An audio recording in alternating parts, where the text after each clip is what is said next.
Jean Ordenfall spent his childhood on his family's farm, just south of the Duvet Forest. His parents, Derlin and Macy, had raised him well, teaching him what he needed to know to one day take over. Financially, they did quite well for themselves, carting their crops to nearby towns and cities for sale, although the frigid weather that often surrounded their home did not make it an easy life. As is the case with most youngins living the farm life, John eventually sought to see what else the world had to offer, and so he left in search of what opportunities the neighboring city had for him. It wasn't long before he realized the city life was not his to live. The boy who left, though, had become a man, and the man had met a woman, a blacksmith's daughter by the name of Cerithia. They fell for each other quick, and before they knew it, their love blossomed into a marriage and a son. The son they named Derlin, after Jean's father. Jean eventually returned home to his parents' farm with his family, where they made a life for themselves. A new life for his wife and son, but one all too familiar to Jean.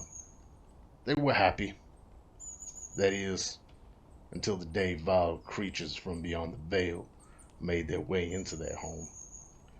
After being driven from his homeland by the insatiable undead that now plague it, Jean seeks out those brave enough to aid him in cleansing his land of the foul fate that befell him and his family, and exacting the vengeance he so eagerly thirsts for. As a child, Celeste Highcrest would never have dreamed of leaving the sheltered life of luxury she had become accustomed to.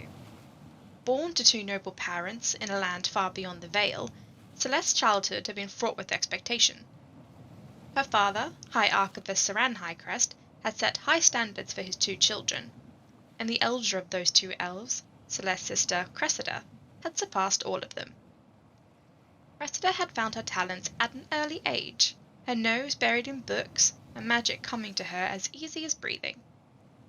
Celeste, however, had struggled in the shadow of her sister's success for as long as she could remember, never quite meeting the expectations of her father, and always the object of his disappointed glances. When the two elves came of age, they sat the entrance exam to join their father at the sanctum, to become mentored under his tutelage and scribe ancient texts in the archives. Cressida, to no one's surprise, had passed the exam with overwhelming success. Celeste, on the other hand, held true to her long-standing tradition of always being second best. It was rare that one should ever choose to leave their homeland, but never being able to escape the constant overshadowing from her sister, Celeste had decided it was finally time to break free of this tradition. For here, she would always be Cressida's sister, never her own person. But if she were to leave, perhaps she could finally forge her own path. She found her way to the dimension door, stepping through for the first time and finding herself in a land strangely familiar, yet unlike anything she had ever experienced. She boarded the first ship she came across, bound for the kingdom of Quell, and spent years traveling these oceans between continents, desperate to find something worthy enough to bring home as tribute to her family. Until one day, the news found her. The door that she had stepped through to enter this plane had vanished, along with every other door that could lead her home. Now stuck, seemingly an entire universe between her and her homeland, Celeste is searching for answers, and some miracle that could lead her home again. Ingwe grew up in an reclusive community of druids. His elders, ancient and wise, one of the greatest, his mother, was a great storyteller, and he grew up sharing their stories. While the community has very strict rules and customs and routines, each member is encouraged once in a lifetime to travel out into the world and experience the trials and tribulations, bring back their challenges to share and to tell the story of the world.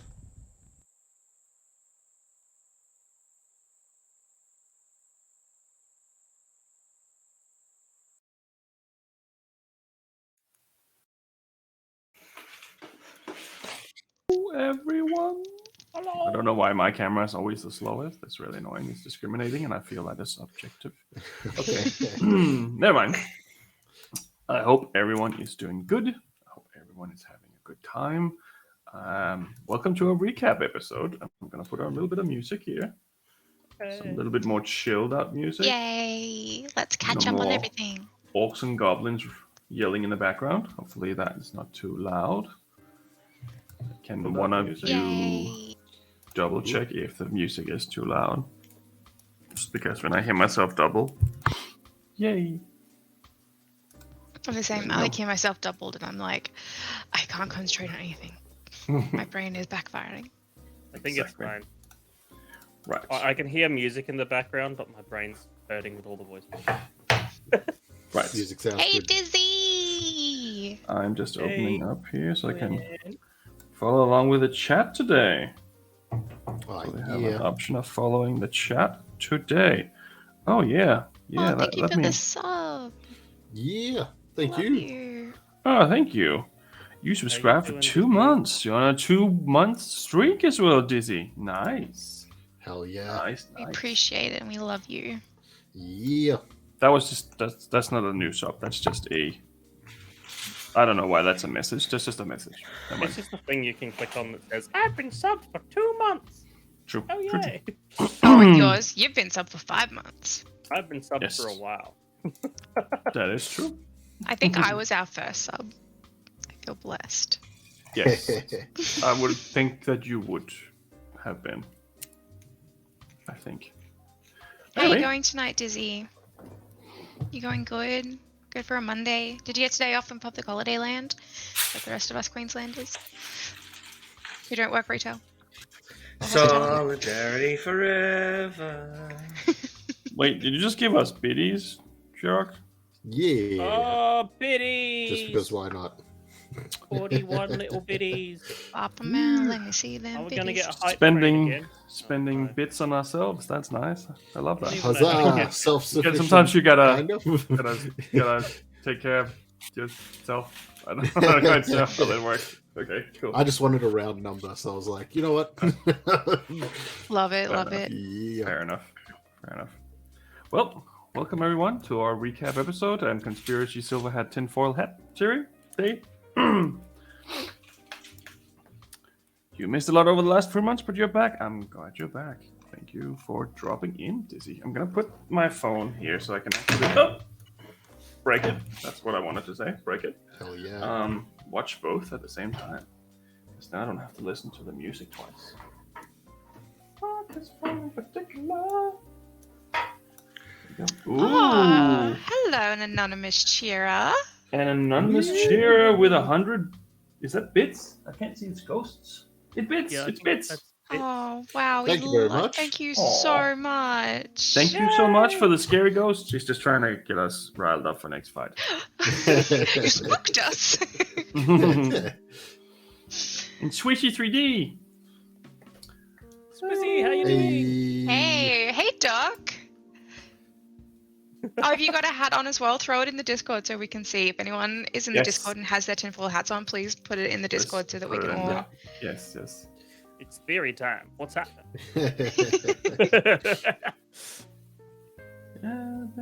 Oh, you get to play again, Swishy. That's nice. That's awesome. Yeah, that's like it's always better to be in it, especially if you're watching us crazy people do it. Now you know all the real ways of doing things instead of the way that we fuck around. But anyway, welcome everyone to our recap episode. My name is Tom. I am the producer and main tinfoil hat idiot. And if you have more dice than bad hair days, you come to the right place. This is also a good place to put in that I have this amazing hat on, so you can see I didn't do my hair Well, today. if I have a bad That's actually the first one where I'm like, might be an actual comparison for me. Bad hat dice versus dice. Well, there's always one of them that gets someone. Right. Well, let's start out by doing a little bit of a recap, and we'll keep an eye on the chat as well. And after the recap, we can talk about what your plans are from here as your characters, or what you think the other people's plans are. Some favorite moments, if you have any, or hated moments. I know that there's definitely a hated moment in there, I'm sure, for 2 individuals in this group. And some conspiracy theories at the end, if you have any. And that also goes for the chat, if you have anything you want to add. That's why we're here. Yeah. We're reading the chat more this episode than other Yeah. episodes, so Yes, it's a little impossible to keep up with chat and have a deep, meaningful conversation as Bob the Half-Orc and Johnny the Gnome at the same time. I do it in my D&D weekly group. It's like, and now it is time for. Hey, thank you for the follow. How you? Thank you for the sub. Maybe it should just be like a fairy that's like it's canon in game. And sometimes the sub just comes and say things. Yeah, like a noise like that. Like, oh, the fairies are watching me. Thank you for the sub. Oh, a hype train. It's a train. That could be interesting. Anyway, let's start out with the very first episode of this month. I'm not even sure if it would be months. This version of recap. Yeah. So the very first episode, it was episode 21, because episode 20 was another recap episode. Mm-hmm. Red Eyes and Black Wings. What do everyone have as notes for this? Who wants to go for this one? A follow fairy. half the episode I wasn't there, so. That is Oh, we hit true. level 2. Oh, Laura did it. Laura gifted subs to Hell one yeah. You viewer. gifted a sub to Sharon. It was random. Oh, hell So yeah. you're welcome. I promise you, this is not scripted. This is not It us was cheating. random. Yeah, cool. Thanks. That's, wow. Like, of all the people, that's funny. That's so funny. I feel like this is cannibalism a little bit. Oh well. Yeah. Thank you for gifting that a means mine hasn't sub. reset. I know why, because my bank card expired not too long ago, and I forgot to update my details. So that's probably why mine didn't makes auto. sense. And Oh. that's now. Hey, thanks anyways. I have to update it for next time. So funny. That is so funny. Right. Episode 21. What does everyone has as notes for that session? Who wants to try to recap what happened in that episode? Because you're right, there was the fight. But part of that was also you chasing down a certain area. Yeah. I mean, I can do what I can, but as I stated before when we were in the warm-ups, I will say I somehow have an extra session in there which shouldn't exist. So my timing may be a little off for where It's a dream something ends sequence, or just for begins. Sean. Yeah. But for what I've got here from best of my memory as well, we entered the city in the mountains, Vicandrus, Yes. with Little Wolf. And as we were coming in, just making sure I get it right, I've got something here listed: cavalry, war machines, and flames headed to the town near us. So on our way to this city, I believe we saw another location behind us that had a series of sort of war machines and the likes heading towards it. Yes. And we sort of try to throw them off our scent potentially if they were in fact tracking us. Yes. Where Ingwe sort of shot off one direction and then made their way back to us. And yeah, they're out the front. There was the giant set of Wolven gates in Vicandrus. Giant stone wolf heads on either side of the gate. The guards inside, kitted out in Viking-like gear. And we learnt that the city itself was named after Vikander, last known member of the royal bloodline, to the king of the mountain area. To the original king of Shannon. Okay. There we go. And who had a disagreement with their father regarding the loyalty of them to their people before leaving and disappearing. Yes. We also went in and we came across the Raven's Child, which is where we set ourselves up with a room and a place to sleep and all that jazz. We got ourselves a free drink. And in the Blackbeat district, There was the Jared, I believe it was, who was the barkeep, Yes. who we mistook for someone else originally. But then we decided to go for a wander to go track down the person we were here for, Vartex. And as we were pursuing them further, suddenly a portal ripped through the sky and black-winged creatures poured out of it, red eyes staring at us from the other side. And a battle ensued. And during this battle, we noticed 3 figures on the wall who were watching us while we were fighting.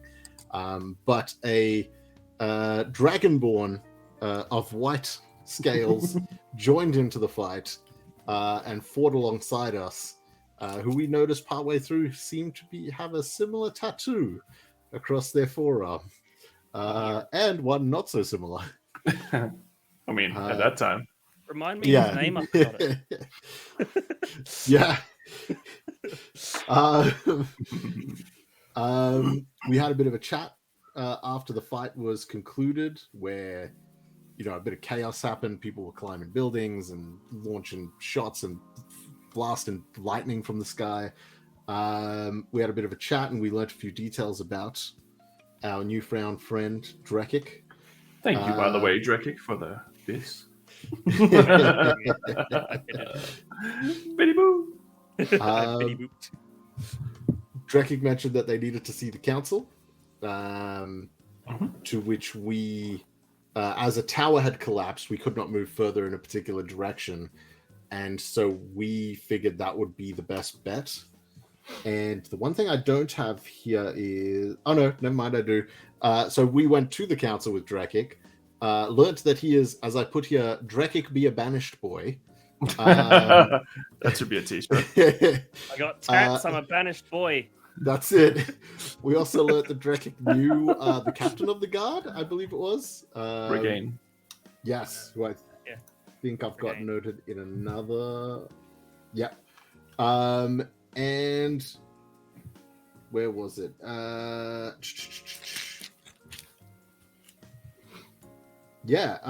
got something here about the Dragonshire / Shard, which I did not elaborate more. I don't know if maybe there's an area called that, if that's what you're referring to. Okay.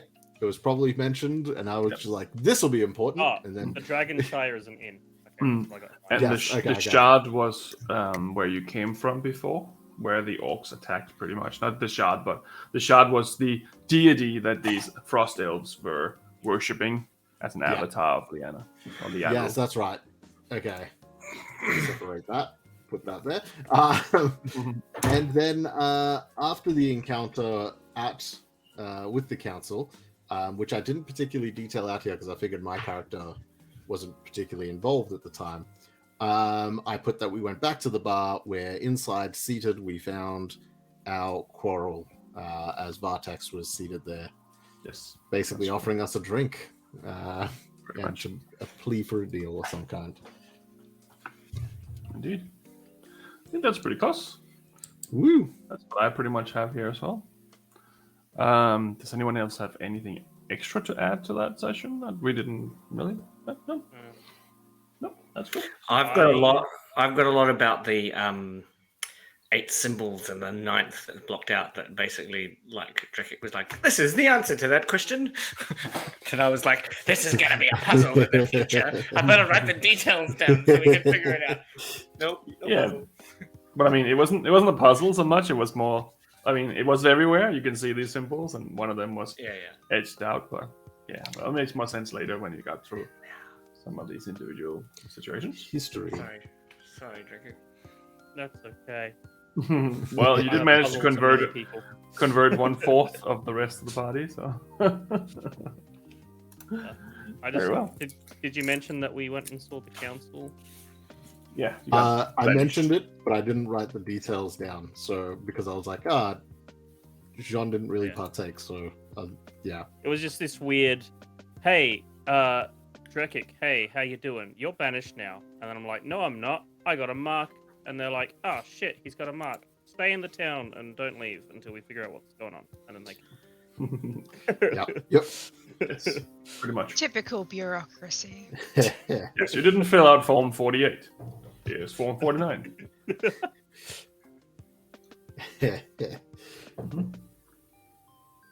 And that's all I got. Yeah. I think that narrows it down pretty well. Most of that was a fight, so usually there isn't too many notes in that session. Yeah. Fried a harpy into chicken. I remember that. You did see the guy, the Furbolg, who did all this, and Celeste actually shot an arrow at him and hit him, as far as I remember. That's right. Yes, through the portal up before it closed. Yeah. Which Kira and I helped for a furball with an arrow sticking out its hand. You. So, if no one else has anything more about this, we have the next episode 22, Fool Me Once, which starts out with you having a conversation with Vartex. Who wants to do that one? I can do that one. My notes are not comprehensive. They never are. Like Sharrock's. I am a terrible note taker. As everyone knows, I never know what's going on at any point in time. But I'll do my best. All right. Makes it so much easier for me. So this episode, Fool Me Once, was recorded on the 28th of the 2nd, 2022. I don't have specific notes. I don't. The rest is just like random shit. All right. So, note number 1. Vartex wants to make a deal. Yes. Note number 2. Dreamweaver makes dreams real. Wisdom save 20 DC. Tiamat is a multi-headed dragon. Vecna, in brackets necromancy. Yeah, you catching my drift about? Yep. So far, I you're on the don't right know track. what's happened to the episode. I just remember randomness. It's like hieroglyphs. It's just different pictures. It literally is. It's just like the passing like surface level thoughts. It's like when Ingwe cast detect thoughts. It's like all these like just passing surface level like things. Alright, Sumerian Ward. Mhm. Sahani El Bashar, playing card with the symbol of the obelisk. I don't know what that's in reference to. Godhammer. Employer. Druid trying to improve nature. Corvin. Specific interest in book snake people work for him. Enemy. Claro, the gods. Corvin is follower of Vecna. Old Greta is a fortune teller. I can't read my writing. Jean has a door dream. Party naked women. Stormlord bad dream. John. Pretty much sums it up. And then I've got here John, and I don't know what this word is. Laurept. On laughed? I don't know what that word is. You saying he was laughing? I don't know. I'm not quite sure without a context. Yeah, I don't have any context for any of these notes. Okay. It's just bullet points. What? So I hope. So that's that episode, everyone. I hope that was good to understand what's going on. Next. Yeah, you're not wrong. You had to make a deal with Vartex, obviously about him wanting to go back to the Feywild. And I wrote the deal down. I Yes. spent most of my notes for that session is the deal. Yep. yes, most of that session was the deal. That is correct. Someone tried to shoot him with an arrow as well through the window and tried to take him out while he was having a conversation with you. Not really a very valid attempt, as it seemed. People didn't really even blink. Yeah, you got an explanation that Corvin is the Furbolg. And that these druids also have these snake people working with them that has some sort of snake god themselves. In the Bavarian wilds. Yeah, so that's where they originated from. In the Bavarian wilds is where the druids originally came from. And got banished from there because they were being dickheads. Claro the Undying, which you have heard of before, is the enemy of Corvin. So they're pretty much on the opposite sides. None of them are good. They're just two different sides of bad. Yeah. And you're right, Greta was a little bit of a fortune teller of sorts. She also gave Drekik a shield for freebies. And you all bought a whole bunch of potions of resistance of different types of things, which was also a little unique. You found out that Vartex had used the Dreamweaver already, but he got bored. Whatever that means. He gave all of you some cards, except for Celeste. And Sean and Drekik both used their cards. No, sorry, Drekik used his cards almost immediately to look at the sword, which we'll leave into the next episode, pretty much. Episode after again. Yeah, my room. And Sean had a dream where he went to a bit of a pool party. It was somewhere in a sky castle with a whole bunch of cool people who were super important. And it ended with that dream, but the dream wasn't over. Yeah. I think that's pretty much what I have here as well. Yeah. And Ingwe made an amulet using the Dreamweaver after a lot of preparation to make sure he didn't roll shit. And he managed to visit a few of his old memories of his old dreams as well while he did so. Yeah. Isn't that the next episode that happened? That I did the thing?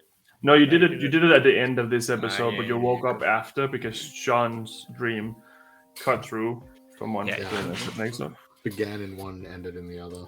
Cool. Al Sahani is where the ward is. I'd forgotten about that. So not El Sahani, El Bashar in Sahani is where that Cimmerian ward is that you know of, that he told you about. Which is the only location. So that's one of the wards are there's 4 wards that's holding up the the barrier between the mortal realm and the Feywild and other realms for that sake. And if they are broken, which was what he was trying to get you to do, then you can go back and forth as before. Okay. But to do that, you have to find the Godhammer, which no one really seems to know where it is. Because the Godhammer is the only thing that can break the ward. Yes. That can break the obelisks. It's made for destruction, which is also the same thing that's made to destroy the book. Seems to be the wrecker of artifacts of the gods. Yes. Perhaps even the gods themselves. Yeah. We come for you. Oop. Bought my mic with my hat. The only other thing I have from this session here is I've got here End of Old, a weapon that supposedly killed Ran, wielded by a man named, and I was supposed to clarify, but I forgot. So that's one thing. I also put End of Old. End of Old, yeah. Yeah, it's End of All. End of All. All, like everything. There we go. Okay. It doesn't just kill old people, it's alright. It kills everyone else as well. The Senior Slayer. Pensioner's peril. I'll write this down for future magical items I may or may not invent. Pensioner's peril. The future Senior Slayer. Right. It's just something that gives someone like a mild shock. It's just like that's all you need. Yeah. I've also got a note that just simply says Drekik is Brendan. Yes, because when we were talking to Vartex at the very beginning, you pulled me aside and went, Drekik, don't tell him your real name. Yeah, that's right. Okay, my name is Brendan. Very true. You all have your individual fake identities. No one judges how poorly or how amazing they are, but you have them. They exist. They're there. They're there for various reasons. And the only other thing I have is a banner for Ran was in the basement of the Raven's Child, encircled by the symbol of the other gods. and it was Yes. old and tattered. Yes. You never told me. Nope. Need That's to know correct. basis only. That I was don't basically know that Jean it's being there. like, keep an eye on Drekik for a bit and see how he goes as a person before we start revealing these things, because maybe this would be good leverage. And then Chirok forgetting entirely 2 sessions later. And now that we're on an airship leaving the continent, you'll be like, Yeah. oh, by the way, Drekik, that... I think you're That's pointing, Pointing at it God. from the ship, like, oh, see that bar over there? Yeah. Wow. Right. Does anyone else have anything else to add to that session? That was a big session of talking and a lot of let's make a deal. we got A lot of cards. contract law. Yes. We got cards from Arte. Yes. So Not you all- everyone got a card. Everyone except for Celeste got cards, but Celeste didn't need a card. She was told where the wards were instead. Sean still haven't used his card. Engway used his, and I think he used it on that session as well, but I'm not quite sure. I Yeah, guess used mine the at next end of it. session. next session, right? We'll get to that in the next session then. Also, just noting, just looking in our contract law, that Vartex is bound to provide the information necessary as we request it. So we've put off kind of going to talk to Vartex, but he's actually bound to answer any questions if we have them. Hell yeah. Doesn't Which- say answer truthfully, does it? Provide there's the no lies information between them. necessary. But you already as we been, request it. yeah, you already said that you can't lie to each other. And we can't lie, and he can't lie. We can't lie to him, and he can't lie to us. And we can't lie to each other. Well, but also we're committed to bringing down the barrier of the veil, so there'd be a sense of, yeah. I mean, we're pretty committed to that anyway. But Yeah. Also, who supplied you this paper for this? For the contract? Mm. From memory, it was all vocal, and then Vartex basically drew it up, right? Like magically? Wasn't yeah, that the it's case? a magical. Yeah. I think Oh so. no! Did he put secret- did he put tiny little writing on this paper? Invisible ink. I'll Did he never make know us now. sign something we don't want? Disclosure statement. At the Leprechauns, man. But it's okay for me to leave whenever I want, and I can lie whenever I need to. Bye. Yeah. Nah. Well, just curious. Right. If no one else And has Vartex anything, will buy drinks. Just Yes. remember, Yes. really importantly. Yes.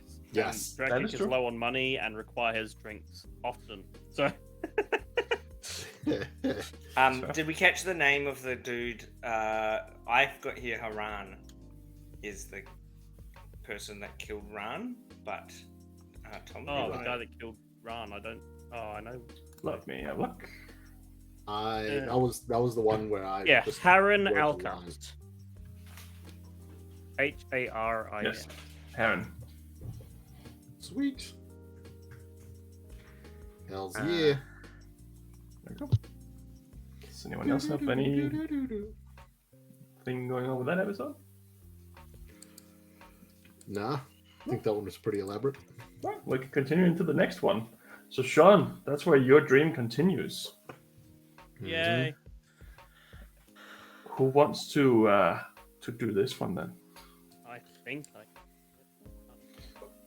all I know is that Drekik woke up and John had this Stormlord tattoo, which I found, Offensive. which I saw when we went into this dream door that Ingwe dreamt up, and we were having a hot bath. Yep.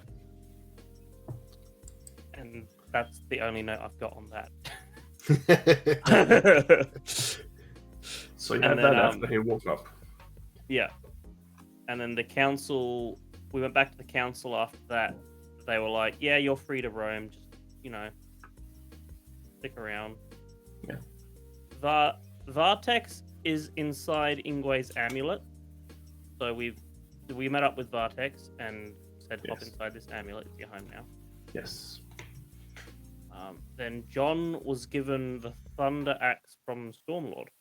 Yes. So that was part of his dream in the beginning. Right. And then I gave the prayer book to John because I can't read it anyway. Edmund Baron Strawfarer Horsekeeper Undertaker. Oh, him. I hate him. Edward Clarence Strawfella. I forgot about him. We decided to have an undertaker business in a place where they bury the dead, not so much as burn them. Yeah. Smart business move. Smart business move. You know, in a later episode, I was going to use him to smuggle Celeste out of the city when Celeste caused the ruckus. Yeah. Because my plan was to make it do the spell that made Celeste look dead. Right. And then, as is customary in her culture, Jean and Ingwe were going to load her in a coffin and ship her out to go bury her. Yep. Yep. That was the whole plan in my head. Such a good plan. I loved it. Good plan. And then, no, it never happened. Well, it probably would have worked though. Under the circumstances, a very elaborate plan. Yeah. But keep in mind, you might need it for another time when Celeste causes trouble. Oh, yeah. Or if you just want to drop her dead. Anyway, we bought the horse and cart from Edmund, Jerry, and Janita, the horses' names. Yeah. Ingwe had a card vision on the first night of travel, which I don't have any notes for. Do you want me to read that? Yeah. Vartex. Is that Vartex? And a few other individuals grab my mother and take her to the Pixie King. Wearing leather armor covered in daggers, war paint in the throne room.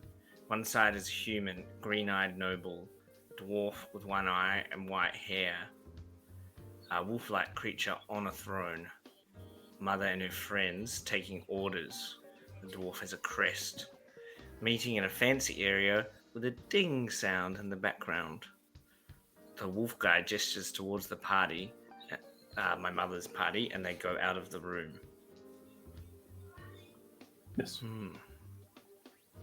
Yeah, so she was taking orders from this individual wolfman, which was not the wolfman you met already later on, but someone else who had a little bit more fancy outfit on. And she has her daggers were made of stone, because obviously she's not too good with metal in some cases. You're right.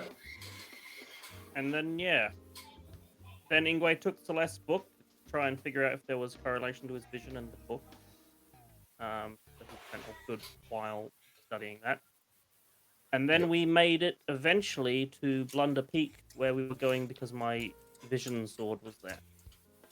And then, there was a Viking ship, carts, and dead horses. I've written John and Drekik advance together. I grabbed the monsoon sword, and the Viking ship transforms into big wooden dragon. Now we die. Yes, that's pretty close. That's pretty close. Pretty not far off what I put. I put Viking ship dragon construct. Oh God! Oh dear God! What have we gotten ourselves into? Very true. I have here that the first time you heard of the airboats was in this episode as well, which I'm not quite sure if Sean's character really grasped what that meant at that point. However, he eventually did. It was also where you said goodbye to Little Wolf and Frostbite, who also gave Ingwe a sneaky kiss.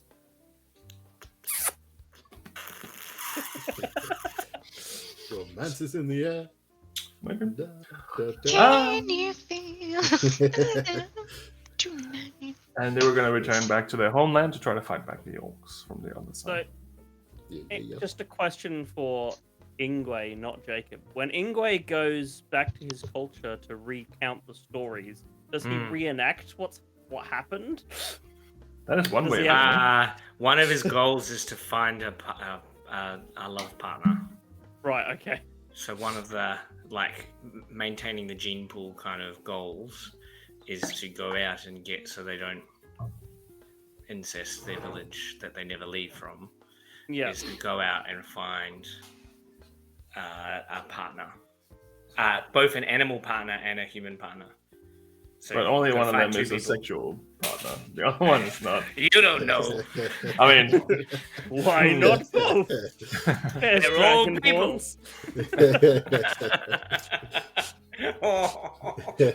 Just, everyone's a person. So are the trees. Right. Very well. Oh, Very well. that's a rabbit hole. That is a problem. Maybe. I don't know. But yeah. That's... Well, because I have a sense too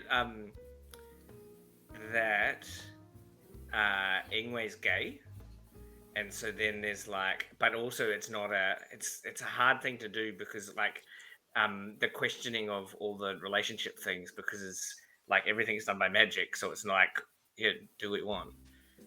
So what's the word, like an androgynous that's probably the wrong word, but like pregnancies without like sex being related to the pregnancy as well, or even just familiars and like families being so much more genetic pass on.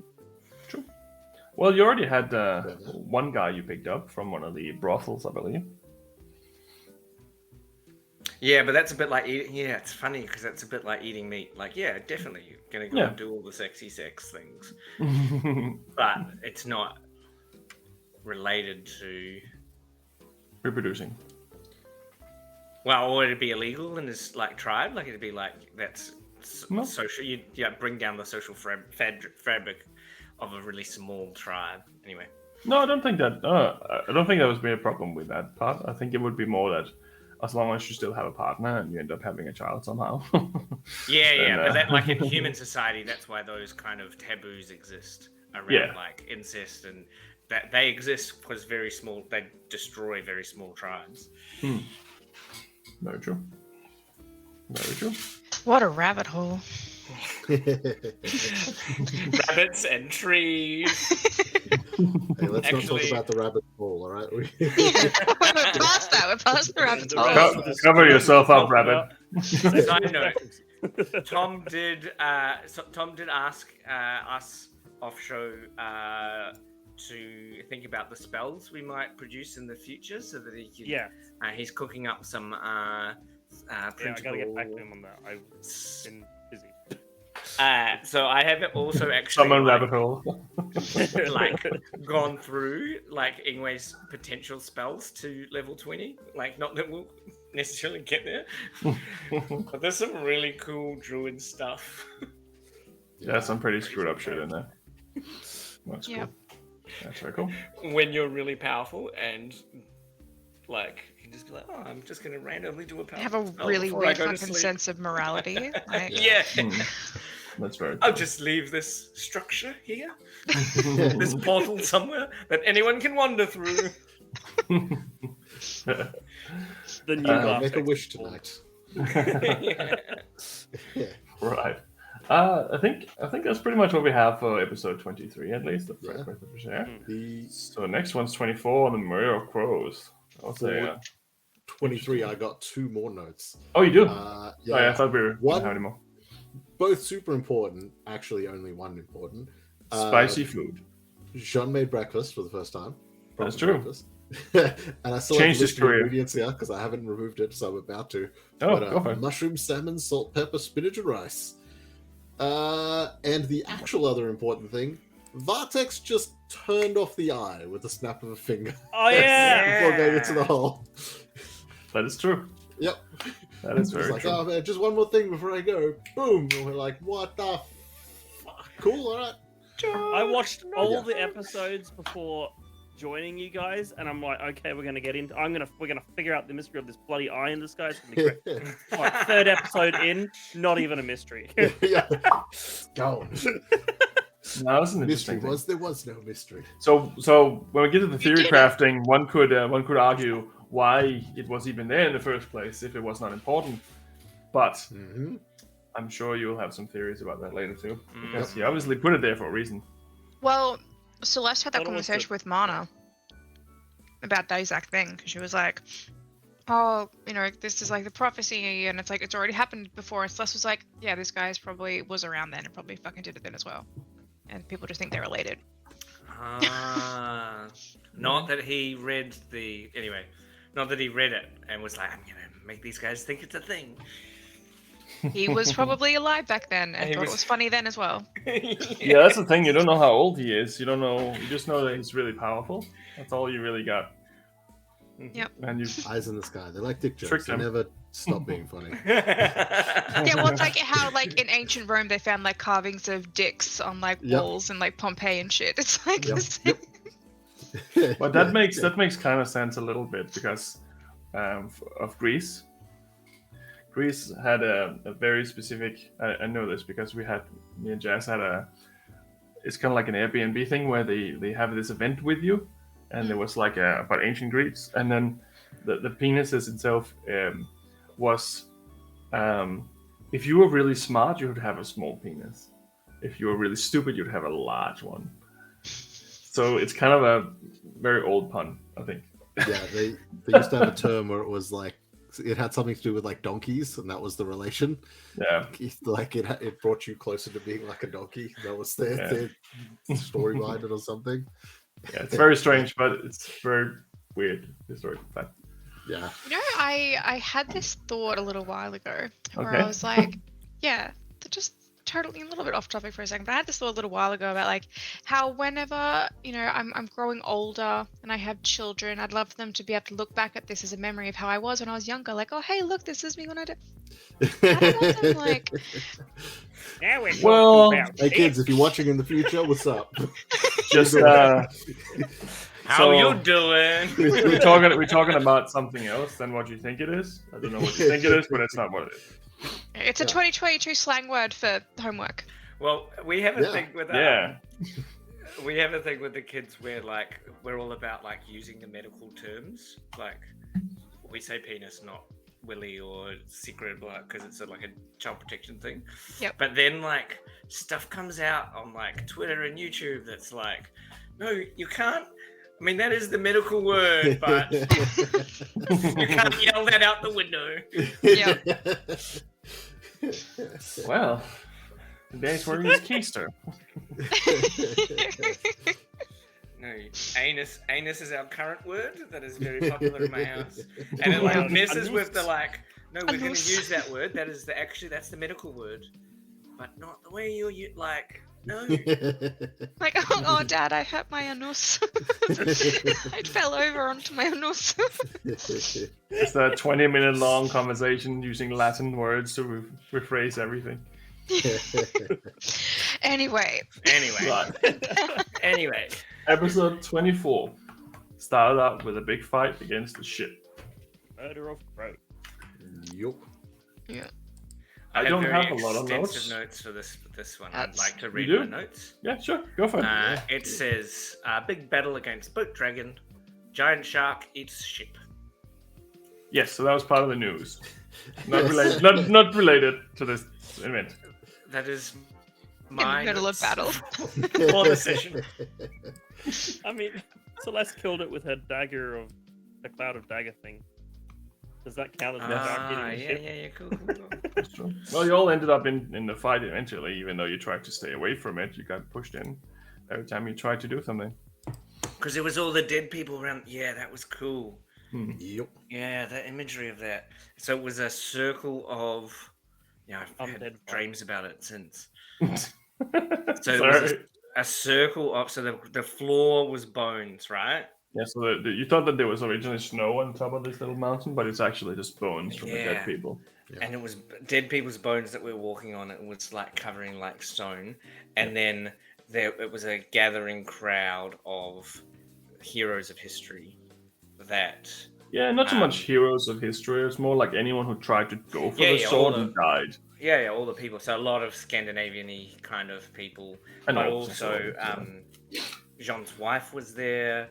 Yes. And Warpaint too. Mm-hmm. Which was odd though too, because we had a sense of I remember thinking, this seems like all the people that have tried to kill this thing, but John's wife is there. Was she a person that died trying to kill this thing? Like, that's not consistent with John's story. No, she was there because John was about to have a very tough fucking fight, and she was trying to motivate him. Yeah, but it just was a really cool image. But Drekig also saw one of his grandfathers. Yeah. So it was not completely unrelated, but she was not related, obviously, to the specific event, more to the person, where in Drekig's case, was someone looking in from somewhere else. And that's the Yeah. first time, like, Jean actually introduced us to his ghost dead wife, and we were all like, Yes. "Ooh." Oh, at the end we met her. Yeah, you had an Yeah. Yes. conversation with her eventually, and even though it was a little strange, she was So I keep fairly just thinking responsive this and is normal. Yes, and two of you almost died in that fight. Yep. And that's my Yeah. favorite knockout in that, because I was like climbing up its back, just like, this is gonna be dope. And then you're like, it lifts its wings and slams them together above its head, just claps you basically. Oh, yeah. I'm just like, cool, I'm out, and just rolled off the back. I'm like, yep, that was dope. Light water. Okay, guys, you've got a cleric now to heal. I'm out of spell. Yeah. And I'm I've told you unconscious. too much. Yeah, that was a good fight. Good fight. Yeah. My favorite fight so far, I think. So I have a couple of other notes from that one if Yeah, no go one for it. else wants to kind of. All right, Go so for I've got Sarithia, Shield Maiden, John's ghost wife, Yes. and I've got Dragon Dead. So obviously my notes about the fight are very Continue expensive. where we left off. Yeah. Yeah. Necromancer is probably bound to Sarithia. And then I've got all of the news written down. Yes. So I've got the coastal attack, shark swallows ship. That's where we came in from with Ingwe, yeah. Yeah. That's the note Several that I have. several dead found alive. Yeah, so that was the collapsing tower in the Candrus, where everyone thought they were dead, the people in the tower, but they actually survived. Which is a good news for once. Good news. I'm gonna try and read my writing. I'm really sorry. Blah, Earl blah, blah, asked blah. for assistance. Something Brush Hills. Yes. So that was a king who wanted some assistance with a weird disease plaguing their land north of Okrolan, Okay. which you didn't really care about, but it was there. Eisenfall. Uga Green. Beef Wise. What? I'm sorry, I'm pretty bad at writing. I think it's Eisenfall, and there's fires in the Maybe. horizon. No, because Eisenfall is the city that was taken over by the Oaks behind you, Oh, yeah. and there was fires there, which was probably related to fires die out or something. Eisenfell fell to Orc King is what I've got. Oh, okay. Green Thief Hills works as well. Green Thief Hill. Survivors in Grutvort, Rise of the Undead. Yes, this is also an interesting news because some people know Gratvord and some people don't, but Gratvord itself is not a good place. Count Bergenstein assassinated. Yes. I have no idea what this one says, so I'm just going to skip over it. Inhabitants, purple fish, glass, nice. Lake. Glass. Lake. Yes, so someone found some purple fish in the glass lake, and they believe that it's the eye's fault, and now that the eye is gone, that the fish might go Oh, back it to says the- Glass River. Right, not Glass River. nice. So, yeah. Alleyman Slasher strikes again. And then it's about Mythos. But that is actually interesting because I went back and watched that episode when you found out, and the first time you didn't even realize the name. You're just glancing over it. Oh yeah, okay. Well, that's tough. And then you're like, oh, that's tough. This happens. And I'm like, oh wait. Yeah. We recognize that name. Who is that? Yeah, it was interesting to see that. And he survived, right? Which was Still alive, he's yeah. the first survivor of the Alien. Well, that's where we're Slasher. going after He's the first survivor. He's also the only one who seemed to know how this individual looks, which can mean several different things. Mm-hmm. Also, especially now that the news have brought it. So I got here Soul Reaver, 2 souls and a lever, could slot into something else. Yes, so that's the dagger that you finally had another look at. The one that you got from the party. And then Sky King's Cleaver, light once a day, 1 spell, level 3, 1d10 plus 1d6 thunder.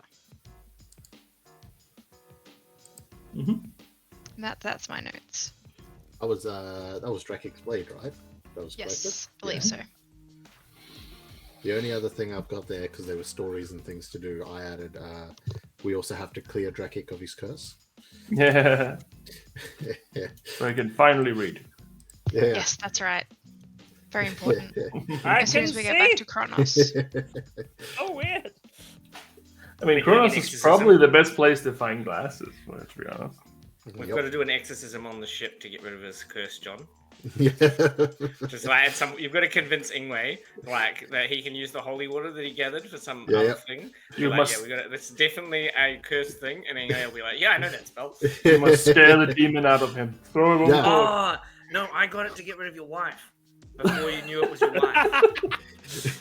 Like I did a whole thing to prepare the spell to do an exorcism on you, Yeah. and I think you that's right. probably knew as the player. Yeah, I think as Sharok, you knew that the spirit was your wife, and Ingwe was like, "I'll get rid of it for you," and you're like, "Oh no, I don't think that's Yeah, what yeah, we yeah. want to do." Picture Ingwe walking around the room with a vacuum cleaner and just there you go. Yeah, So- I bet if you went Ghost back to that episode and watched, you'd see like you talking about that and me just like trying not to smirk or anything, just being like, cool. Yeah, and actually, I remember too that was really frustrating because, like, I think at that time was when Ingwe was like, "I've got to have a secret thing too," and then I hid in bushes and stuff because of Yeah. that, like, that interaction where like you and Tam were both like, "No, we're gonna keep solitary secrets and not tell our backstories." Yep. Yeah, it's always tricky because if you let go of too much information at the start, you don't get that experience of learning something new about each other, which can drag out a little bit. I think at the moment you still know a lot about each other, but you obviously don't know everything about each other. I think that's also a very natural way it would proceed in the real world, I think. But John wouldn't have, like, Sharok knew, but John wouldn't have. Yes. Yeah. Which is like the double. That's why that moment would be. Yeah, I'm gonna try and find it and rewatch it. I think that moment would be really cool to rewatch, where Yep. it's like the acting of I'm playing a character that's just keeps things close to his chest, but I also, as the player, have to keep this close to my chest. Yep. Yeah, it's a tricky balance. It's a tricky balance when it comes to stuff like that. For all of you, you all had certain things that didn't necessarily come out right away.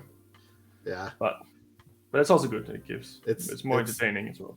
The perfect example is like our solo sessions. Because I think everyone's seen my solo session, right? Yeah, no, Drakic hasn't. Oh, Okay. the ones we did right at the start. Yeah. I haven't seen Okay. it. I've only seen I Adam's. watched them all. Okay. I won't get into the specifics of it then. But yeah, I just remember being like, all right, here he goes. This guy who's like open in almost like most fields, but keeps certain things real locked away. And it literally turns around and it's just immediately experiencing something that is related to one of those things that keeps super close and locked away. And it's just like, oh shit, okay, cool, let's go. Like 10 minutes in, woo! All right. Yeah, that was interesting. I think the intro ones are interesting to watch as well. Also because now you know where the characters are. So going back and watching where you started, that's kind of funny. That's kind of funny. Really, really funny. Even Drakic have one now. So Yeah. we have 5, even though we have 4 players now. But yeah. R.I.P. Adam. Fair. Does anyone have any more notes for this episode? One of the news things was clerics wanted, plague besieging village. Sure, really ignored that, didn't we? That was Clerics the one. wanted. Yeah, that Where was they the gonna one find where the king was asking for help or Yeah. something like that. But that wasn't really super important to you apparently, so that's fine. there's- It's all fine. So I got one more thing. Celeste agreed to investigate the sword I found on the condition that when I next saw the council, I would say, "You almost banished this, bitches." But did he? Yeah, You I think I didn't say did. that. You didn't say that, did you? I think I said it. Did I? Like as No, I don't think I Celeste had was no chance because No, I Celeste didn't. was like, "Stop killing that man." Yes. That's true. I did. I think I forgot to. Well, you were That's right, interrupted yeah. anyway, so. I love Oh how well, the we theme better of go it back. flips. Like, We didn't actually get to see the council again, so yeah, Not specifically, no. I mean, no. it's like building up to this moment of being like, yeah, in your face, like, check what you almost banished, bitches. And then like everything that actually happened, and then it's almost like this would have been this awkward, like, yep, you almost banished us. Bitches. you're not wrong. You're not wrong. Very well. Well, that brings us to the next episode where everything starts hitting the fan a little bit. There's a few things that happen here. Does anyone have anything specific notes for this one that we would like to share? Because This I is have one some of my interesting very- ones. Yeah. Wait, no, we'll do my notes first because then I'll cover everything, and then you guys can just add a little bit more. Right. Yep. So we had an I've- episode. That's it. I've got played tricks on each other, decided on the name of VK Incorporated. I think that was the most important part of the episode. Yes, Yep. I have that one written down too. Ingwe put Uruk Aras, and then I put my messages, and that's. Solidan Sanctuary is where the books are. That is my notes for the session. Yeah, so that describes accurately what we did in that session. I'm I sure. have a lot more notes. But yeah, I thought you would.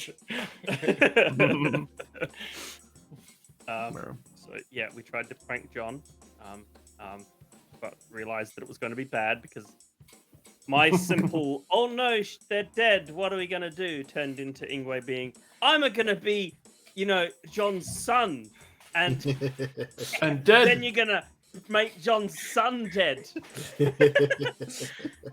Yeah, there was some different levels where it started to get a little bit more grotesque than funny. It just was like, no, I'm backing out of this. No. I think that probably was a good choice.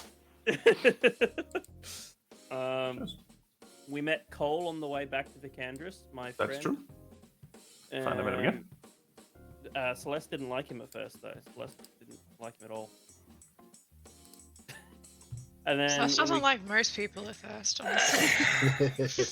He's a little bit of a bard type, so maybe that's what it is. It's like rivalry. Yeah, and then we got back to Vicandris. I saw my dad and my brother on the stage. Part of the I big pulled ceremony. aside one of the council members and told him about the mark. Oh, that's right. I got marked by all the gods at the end of the last episode Yeah, when you picked up the sword, when I picked up the sword. Told him about that. hit by lightning. And then he said, a sacrifice must be made tonight. And then the chaos started. So it's begun. The ancient ritual of sending a message in the Vicandris way, slightly different what Celeste had imagined. That's Mm-hmm. Yeah. Then, announcement time. They allied with Triton. Is Triton a species? yes. To So- reclaim the lands that were lost during my mess up that involved me being almost banished. Mm-hmm. My brother was promoted to Earl of these lands that they just claimed back. I suppose your brother and your dad is earls now. Yeah, I was announced as chosen of all gods, the people. Then the Budan, the guy the council member we talked to, shimmies up in a white robe and be like, "I'm gonna sacrifice myself now." And Celeste's like, "How freaking dare you do your own local custom?" That happened. Yeah, it's very true. And then She Celeste was lost. still stands by her decision 100%. of it makes sense. false signs, because everyone was like, "Oh, the gods have said no." And she's like, "See, you're a fucking idiot. That was me. That was me. You guys don't know what you're looking for." Yep. You also did get 4 arrows in the back as you ran away, but that's all. She still proved her point. And then I think so did they. That's her hill, and she will die on it. She's Literally. She almost did. Yeah. You got locked in a hole in the ground, and Ingwe jumped in with you as a cat. And then there was this awkward moment where we realized that eventually Ingwe's going to transform back, and the hole's only big enough for one person. Yes. Um, Ningwei's rather large. yeah. So that would have been interesting. But then, the ritual happened, and lightning strikes the coffin as it was on fire or something, and everyone was like, and then there was a face with big teeth in the smoke smiling or something that was rising from the coffin, and they were like, "Yay, the gods love you. That's great. I'm glad we killed a man to know that." Then John and I tried to use our marked powers to see Celeste, and the guards are like, "Nah." Which was like, why the fudge do we have this super marked by gods thing? Well, it's not an access card to everything. No, apparently not. Especially when you haven't done anything yet. And then there was the whole breakout section with Celeste and Ingwe. So you have more notes on that than I do. Yeah. Probably not. Just have a session with me and Laura, and you guys can go away, and we'll just keep the notes and move back to you, and it'll be good. No worries. I think if I had all your books with all your notes, I would just like put random words in there and just sometimes move them around, and it would be so funny. You would never fucking know. The wolf pixie. Wait, So you get this room, right? You put 1,000 typewriters and 1,000 monkeys in it. Yeah. One of them will make accurate notes. The one other note that I had is that Celeste spoke to Durlin. Yes. That Is that the episode. wolf man that was? No, let's show Well, some. maybe. We haven't seen him. No, it's Sean's My son. boy. My boy. And more importantly, he sent a message back. My notes for that goes, Celeste messages son. Son seems safe and fine. Kill the deer. And then in all caps, and cast sending to John. Yeah. Yep. We also learned in a message, because I believe Celeste also messaged Danica, and learned that Midos had lost an eye in the process of his attack. Yes, and he was badly injured, but he was recovering at least at home. I've also got because I have a second page of notes that isn't blank. That we got a wooden coin that we worked out was worth 300 gold. And there was once a pixie king that ruled the kingdom by force. The princess tricked the pixie king into letting him go to help him, but she never came back. Is that a story? That's one of my mum's storybooks. It's one of the stories from one of your mum's books, yeah. That's one of my mum's stories about the pixie king.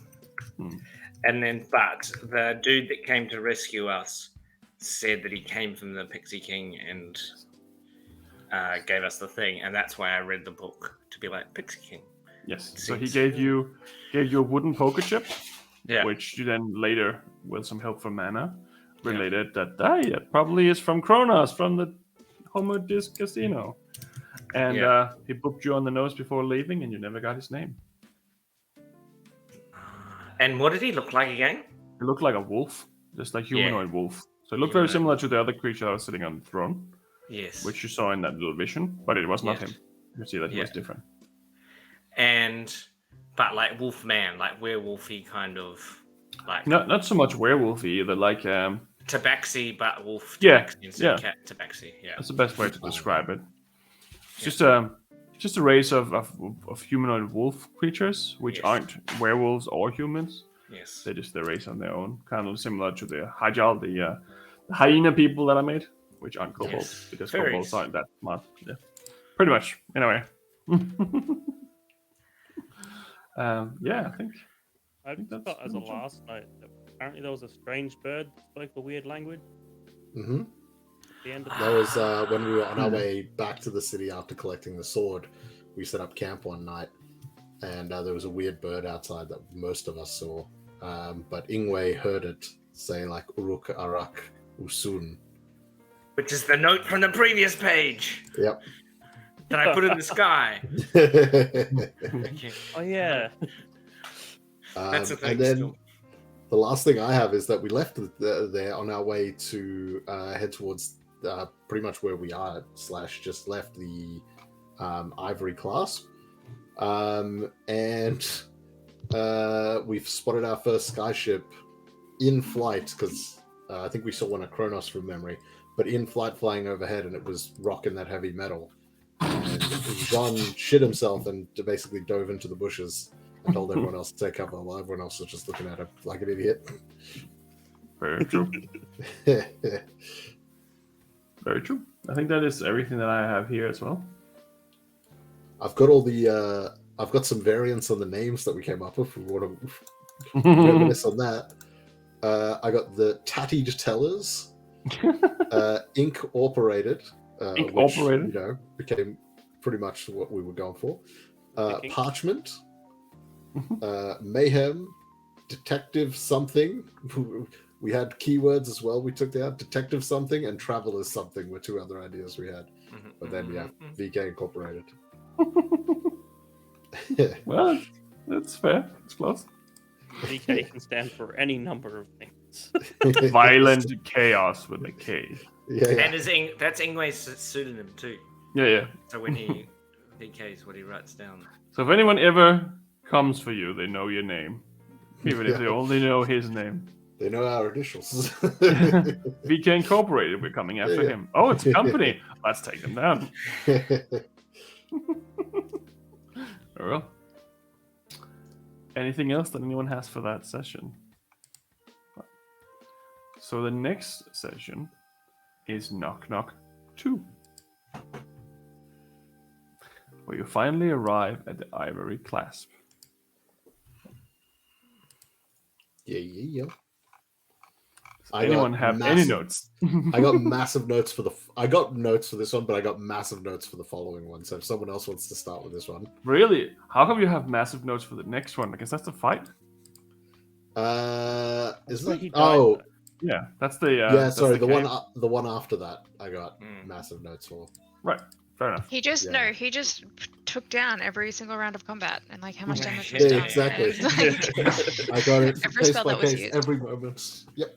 Fair enough. Just trying to catch the DM out for like doing his math wrong. I'm gonna write it down. It happens. It happens. This happened when it Not should have how been this. Just saying. Actually, he has 1 hit point left. Yeah. It's just a super spiteful like version. Like I went back and rewrote it afterwards just to try and get my arm. It's just like, so really I shouldn't have lost my arm. I mean, This is the formula for a cone, and it would have been out of range yeah. in a cone. Missed me. Just like because of the CGI, moonlight, like, I would have had some sight. I wouldn't have had no sight. Yeah. Look here, the angle is about 72 degrees. The water have been rising for 1 degree every single day, so right now we should be in water. Right. Fair enough. Does anyone have any real notes? No offense to the Warhammer 40k D&D players. Yes. I have a few, but if anyone else want to take it instead of I me have doing it again? these ones, but Yeah, we all probably. know that my notes are shit. But So it's like- entertaining is to listen probably, to crossword puzzles. This is probably a Drickic one, isn't it? Like, isn't it mostly your letter from your my notes are like your letter from your sister and Not really, because this is the first time you enter this city. So it depends on what notes you've taken, of course. Krag is in. I'll give what I got. Yeah, go. So this is where we entered the Ivory Clasp. Mhm. The first thing I put down is that we had green-robed people watching us, Mhm. Yes. which we later learned to basically like almost like a faction of guard in this town. We saw them taking away at a later point, someone in disguise and things like that.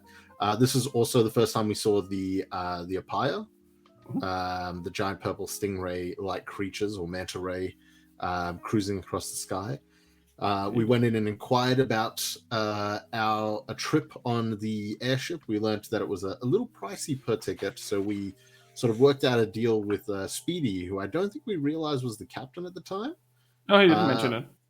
Yeah, and they just sort of mentioned that there was an opening with the chef, and that they would potentially be looking at more security and things like that. But they probably wouldn't have enough spots for all of us, so we'd just have to figure things out, earn a bit of money, come back and see how things go. But we signed on, each of us with a different signature. Drekik put X, I put Jean Orsware, Celeste put Sarah Gunner, Ingwe I put as having IID. No, VK Incorporated. Which, yeah, I was going to say, I think I got wrong and then I had to correct it. Yeah. And then Mana, just put Mana, her being known, having ridden those before. I think she was pretty confident in just putting her own name down. Yes. Also, remember, you have to pay for this trip. You haven't taken that money out yet.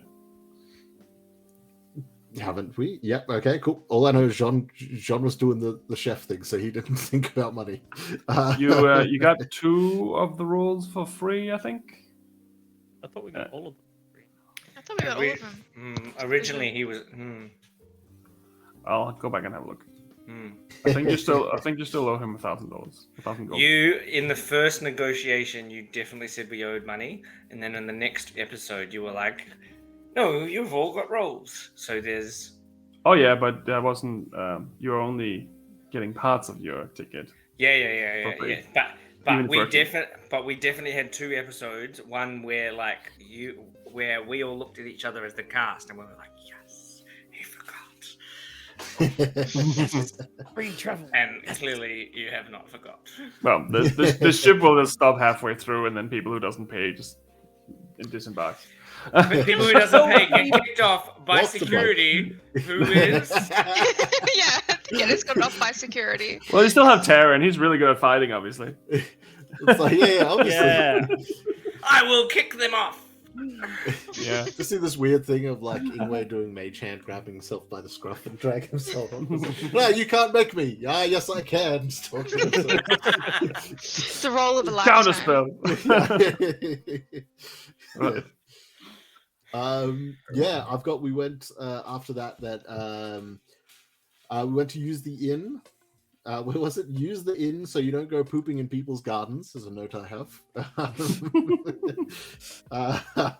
Which I believe was told to us by a guard or something, because we were talking about a place to stay in, bathrooms and stuff, so we can clean up that. Yes, I think that was the guy watching the tent. Yes.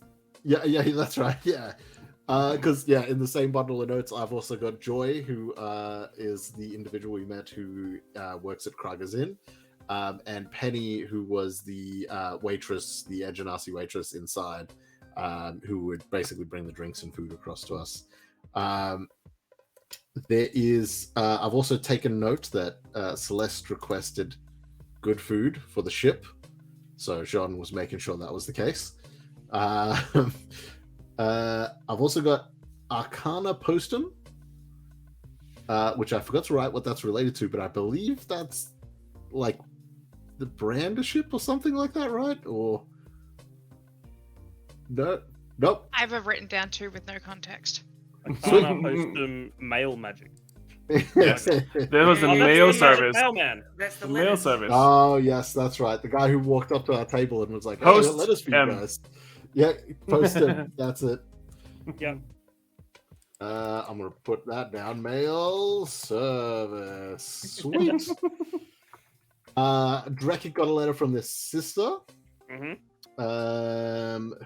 Which was from Crackholm. Celeste got a letter, which we don't know about, I believe, still, from an individual, Tonin Ramar, I believe, yeah. Jean got a letter, which he tried to keep secret, from the magistrate office. To whom this may concern. Yeah. Legal issue regarding a brawl and a fire. But, whatever, that's fine. And Ingwe got a letter which he sort of read out, which basically mentioned that one of his mates had gone missing. One of the individuals that had sort of gone out on this same quest that he has gone on. I don't have that note. I've got all the other notes, and I don't have the note about myself. I think we're opposite note takers. Where when it's someone else's thing, I'm like, oh, this is not involving me. I'm going to write it down. And when it's involving me, I'm like, I'm engaged in this conversation about being in character. So I don't write myself notes down. Yeah. Yeah, you got a letter saying that one of the 3 individuals were missing, and then you later found out that this person was dead. Yeah, which was the last. Yeah. We also got word from Speedy, who suggested going to the inns to check out for like jobs, which upon inquiring, we learned that there was a man under the orange tree who we learned later was Coruscant, who had work for us. I put here that they wanted us to find sneaky folk in the dark wearing black cloaks near the Hunter's Lodge, usually between 12 to 4. Had about 7 reports of seeing these individuals come in. And basically the job was summarized as find out what the fuck they're doing, yo. Yep. And report back to the Sufferdan Council upon completion for 200 gold, which we got sorted, but we'll get to that. I also put in a note here, Klon, Scourge, the Green Wizard. I don't have additional notes to that, so that'll be something to have to get back to. So the Klon, the Klon is the name of the green cloaked individuals who are the wizards. Right. Okay. Yep. That is their makes name sense. for it, the Klon or the Green Shepherds, but that's a different scenario. Yeah. There we go. Got it for a future. The other job, we went up to meet the Elven Druid atop the spire, Beatrix, who informed us of a missing Apaya, presumed near the caves they would go to for their sustenance, as they used to consume minerals that were sort of local to there, or common there at least.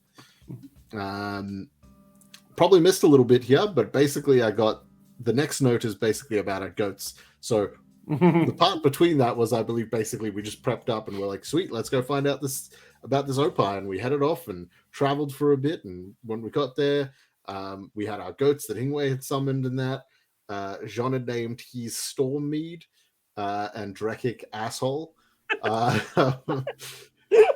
I was like, what did I name mine again? Yep.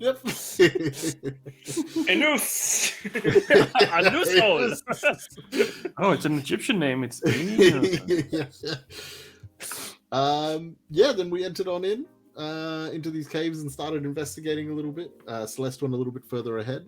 Some noise was made, and that's when we were ambushed by a whole series, which my first note for the next one, which I have very little notes for, basically says ambushed by orcs, gnolls, goblins, and a freaking troll. Yeah. Indeed. I've got a note here that says, my attention span died for a while here because I was wrecked from the kids the night before. I'll have a complete blank section. That's bad. Very fair. I have a one other thing actually. So this actually happened back in a couple episodes that before this. But I've also got a note for it for this session as well. Is that Celeste is talking to her mum, kind of on and off. Kind of. I mean, it's a little mumble jumbled, and you don't really have any way of getting this conversation.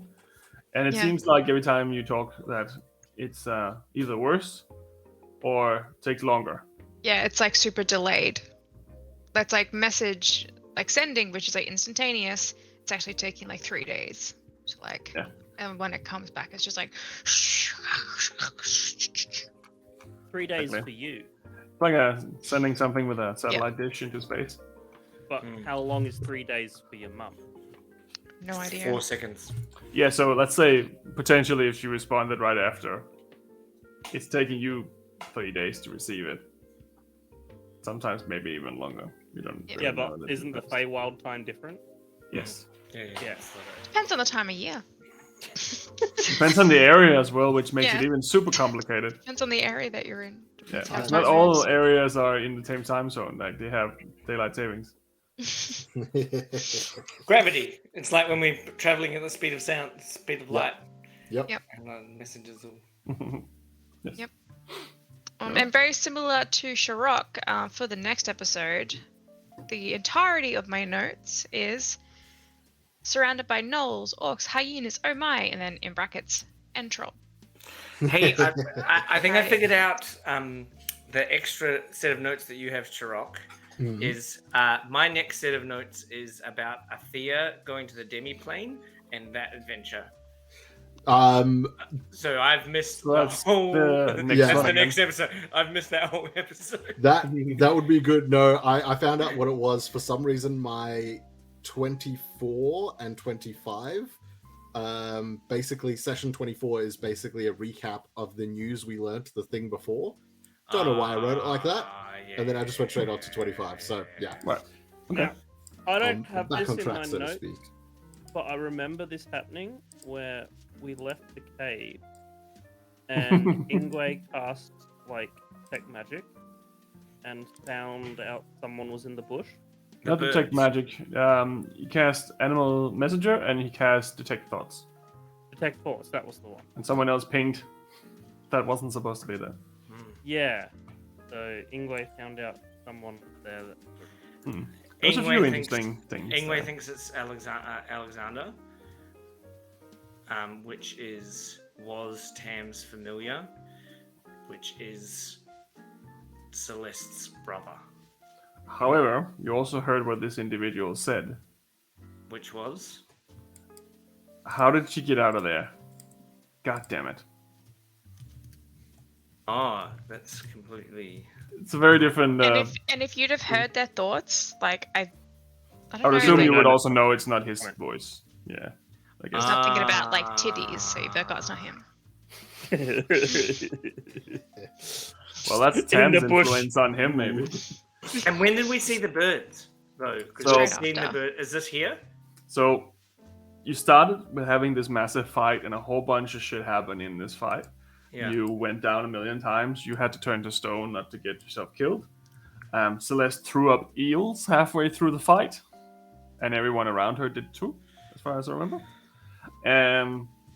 Yeah, and then you had this massive fight, and Sean was killed and turned into a zombie. Celeste blew his arm off and killed him to spare him from being a zombie, and then she ended up dying too. The rest of you, the other two, ran away, and then before you really managed to gather yourself on the outside, Celeste and Sean were sent to a waiting room where you finally discovered who Baal really is.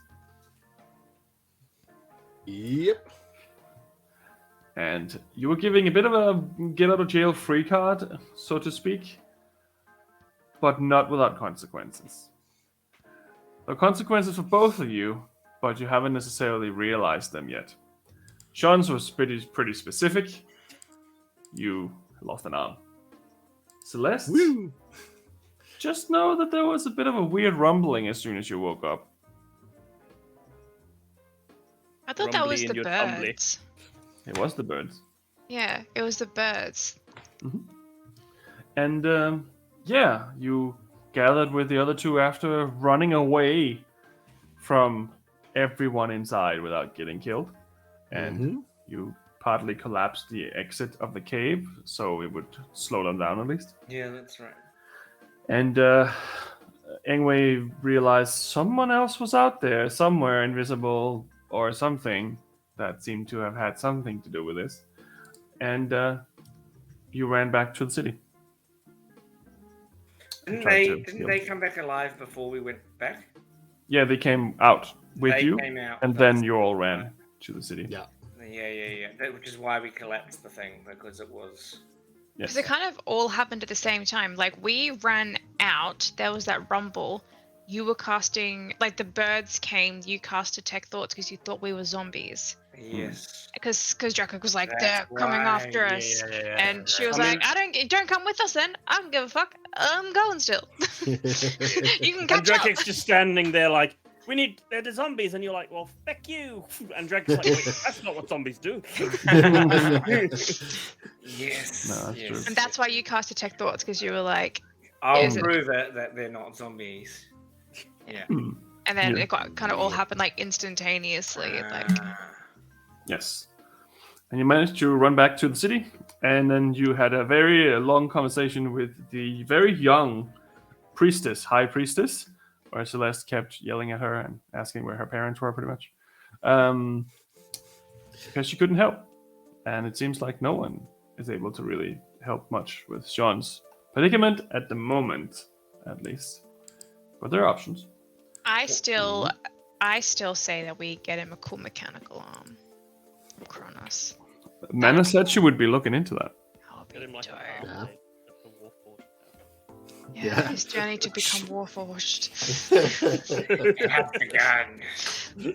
Sean Altenfall! Mechanical Ninja! Hello, son. It's been so long. Get off my lawn! Celeste becomes Santa Claus. Well, it's more like a Wizard of Oz here. Because Yeah. she became a sorcerer wizard, and then Yeah. you're the wolf man, and then there's the tin man. And what is the last one? The scarecrow? I guess the Yeah, the scarecrow. Scarecrow doesn't have a brain. No. Oh boy. Well, Only had a heart. it almost lined up. Almost. Right. Yeah, that's pretty much what I have as well for that episode. Yeah. A lot happened, but not a lot story-wise happened. So, Yeah. No, it was a very long fight because you were fighting so many different aspects of it. You did learn that there was probably a white dragon in there. And then you didn't learn more about this until the next episode. Yes. So in the next episode, you then learned that eating these opeyas actually can increase growth, physically at least. Yeah. Which was probably what they were after. Because from memory, I believe Celeste spotted the cage with the ice and all that. Yeah. Came back to tell us, and that's when shit sort of went wild. Yes. And then we basically had a very long, silent, cart ride back where we're all just taking in what the fuck happened. And then we arrived in town and we're like, all right, what the fuck? Let's get into it. that's right. And then we went to the temple to see if they could do anything, and I stayed there to pray when we got back. Yeah. Yes. And then you appear. Yeah. You got interrupted rudely The, by the another reason goddess. I abandoned you guys and stayed at the temple for a long time was because it suited my character to do that, and Yeah. also I wasn't sure if I was gonna be there next week. Oh, yeah. Yeah. But I made it. Right, Shirok, you said you had ample notes for this. Yes. Yeah, all right. So, It's a cooking session recipe. 28. Here goes. All right. From the top, make it drop. Here's some notes. Starting off, I put that this is where we found out first and foremost that Baal was Athea. We sort of went into our tents after going to the thing. We all met back up, and shit started happening basically. And we met Baal, who then revealed themselves to be Athea to everyone, as opposed to what they've just revealed to us, myself and Celeste. And they were also joined by an individual who we sort of recognized, who was Sharon, however you Kasten is his name, but Sharon was what the name was he gave originally. Kasten? Ka-Seden, which is the Titan of the underworld, according to the Golden Pages. But he did give the name of Sharon when he was on the ferry, when you met him the first time. So it's not wrong. Okay, cool. They then took us and our tent to how I described it initially as a Mount Celestia-esque realm. Yes. Portal opens up that brings us in the gods. We went across and there were these buildings, which I believe were made of gold and they I think it was white marble and things like that, very holy looking structures, or at least in the degree of their builds compared to what the hell's going on around here and all that. We then went across a bridge that basically formed of stone before eventually getting to a meeting room of sorts, or an open area where there was a table and all that, where a portal opened up and brought in the gods of the north. We introduced ourselves, primarily myself and Drakic. Jean and Drakic went around and said, "How do you do?" Nogmana, I was informed, sort of not to trust by Drakic, And my notes for them basically goes, Nogmana, Spoopy, don't call of them, god of thieves and trickery. Then I've got here the Good Force contracts, which we were handed by Aethia. Team Good Force? Yep. Told that we needed to hand out the contracts to remain on Aethia's good side, for her to fix the paperwork so as to not have so that it does not appear that she broke the laws of the gods, which in turn would have resulted in the gods probably killing Jean and Celeste. We took on those papers. There was an infinite stack basically building up inside our little tent. After our conversation, we made our way back to the tent. Ingwe decided to go for a bit of a runoff, which I put here. Jean sees Ingwe disappears and then finally comes back. Jean doesn't know where Ingwe disappeared to. So we return to our realm. Ingwe and Drekik go to the giant tavern, whose name was passing me up at the time. To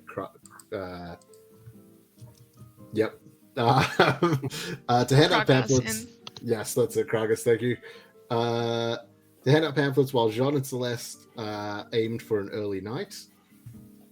Jean tells Celeste to go for the head next time she encounters an undead, sort of referring to himself. And then thanks her for ending him, preventing him from being stuck as an undead. Celeste stays up writing her ballad, playing a song of rest to aid Jean in his rest. Ingwe believes himself to now be a cleric, and so Drekik tells him he must drink to be a good cleric, to which Ingwe joins him in a night of heavy drinking. Way of the gods. Yep. That's the way we do it. The following day, I believe we had a hot tub stream, as I put here, where we all went and washed ourselves off. Jean got 2 baths so that he could avoid the dirty water. Ingwe got aid. Everyone else just chilled. Celeste was using prestidigitation, I believe it was, to sort of keep the water clean constantly. Keep it warm as well. Celeste reads the 2 job envelopes given to her by Aethia, which was handed to her back in the other dimension,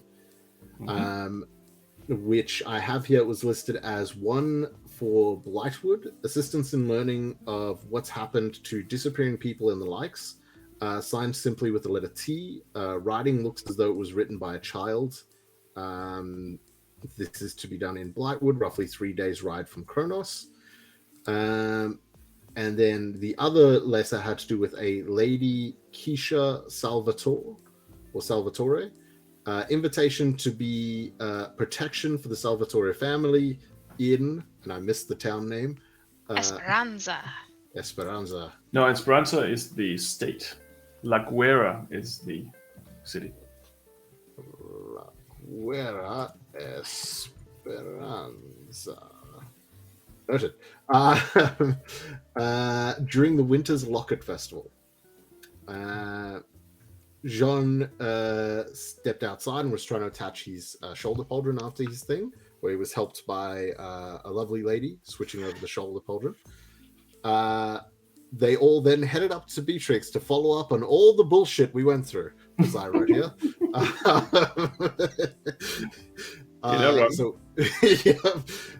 Basically explaining to Beatrix everything that went on. The Apaya believed, we learned that the Apaya believed to use pockets of the astral sea to boost their speed, which I thought was really cool. Jean had no fucking idea what that meant. That's in addition, their flesh is said to rapidly age the body of any creatures who feast upon them. Problem is, it's believed the missing ones may have been consumed by a white dragon of sorts. In addition, it was explained that it ages purely the body and not the mind, which can be dangerous in these sorts of circumstances. We got what I wrote down as the bling ring, which is that ring that was worth 1,000 gold as payment. Massive debt about the gods between Ingwe and Celeste. Massive debate, sorry, not debt. Debate, not debt.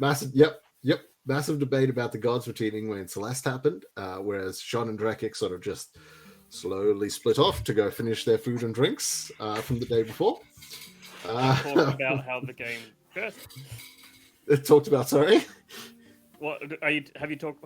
We just talked about the mazes and hydras group. Yeah, or not yet? Not yet. That's Okay, never mind. almost there. Because then it's Hang on. Celeste Ingwe visit the church with the drow woman, the priestess of Arkadran, the Arkadran church.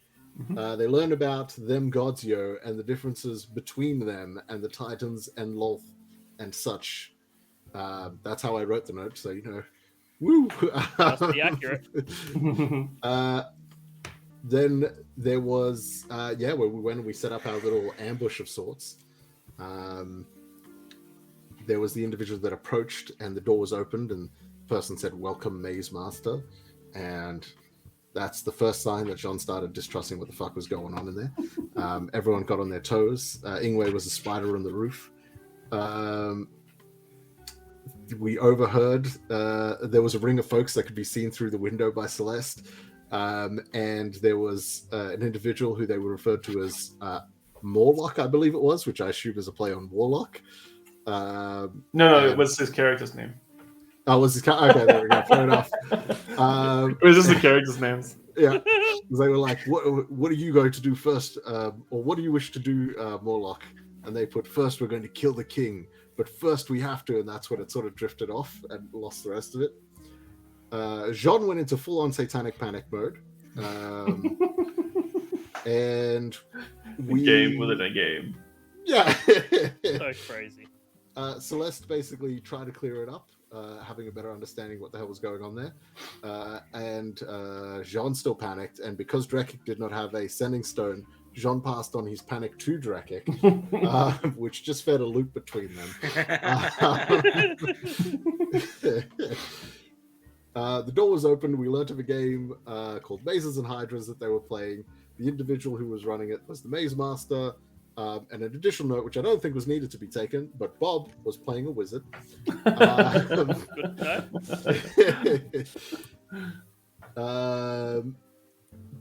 We had that whole instance where we learnt about the game, and Jean was licking dice, and Ingwe was inspecting every inch of the room, curious and learning.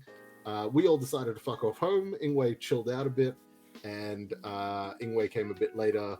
And a set of golden yellow eyes and forearms grabs Ingwe on his way back to the 10-12. Drekik and Jean debate/discuss how they must be doing something nefarious back at that other room. Celeste trying to sleep. Summoning ritual. Yep, We all know it. And those are my notes. Yeah, I think that's pretty... That's I think that's extremely pretty close. comprehensive. I feel like I just rewatched the episode. I think there was one thing that was missing, maybe, but that problem was missing actually from the end of the last episode. I just realized that Celeste also had a flashback or a vision of water that she does not remember ever having in real life, because whatever she saw, she just don't remember ever seeing that. Yep. That's right. And Archagon? Archagon, is Archagon and Vartex the same person? I don't know who Archagon is. I've got Archagon can be hands-on. Are you talking about the Archidran. Archidran. Yeah. Oh, That is the, Archidran is the... That's the Viking northern gods, and the Golden Patrons is the Athenians, the rest of them. Yes. And they can be pretty hands-on compared to the rest of the gods. Yeah, Most of them are like, fuck it, let us do them. Obviously, Ingwe, when he disappeared, met a tree, which will be important later on. Hopefully. Yep. Maybe not. We'll never meet the tree again. Well, I mean, you have the option of jumping to it eventually, maybe. Yeah, that's what he's very aware of that. Trees of travel. And... Oh yeah, just caught a tree. Come on, guys, let's go meet that lovely oak that I met. She had such strong and voluptuous limbs. Yeah. her trunk? Mm. It had a rabbit hole at its base, I believe. They're everywhere, those things. Sorry. My main notes was that you broke a twig off from that tree that you met in the other realm. And then when we got drunk, that you turned into a dire wolf and I tried to ride you. And then you smashed into a bowl and I got thrown to the ground. Yep, great move. It was really good. This is why women live longer than men. It was a good idea at the time. Yeah, I think you pretty much covered everything, and I can't see anything in my notes that seems to have been left out. Oh, yeah. That brings us to last week's episode. Who has some interesting notes for that one? Got notes. I'm happy to go again. We handed out pamphlets to everyone. My notes are probably decent for the last. You want to do it? Yeah. So we started the session. It was Goldie. Oh, because it was me. Golden beady eyes and a big purple beady size of an orc. Purple is mentioned many times. Maybe it's written several times. Yeah, in the sentence, like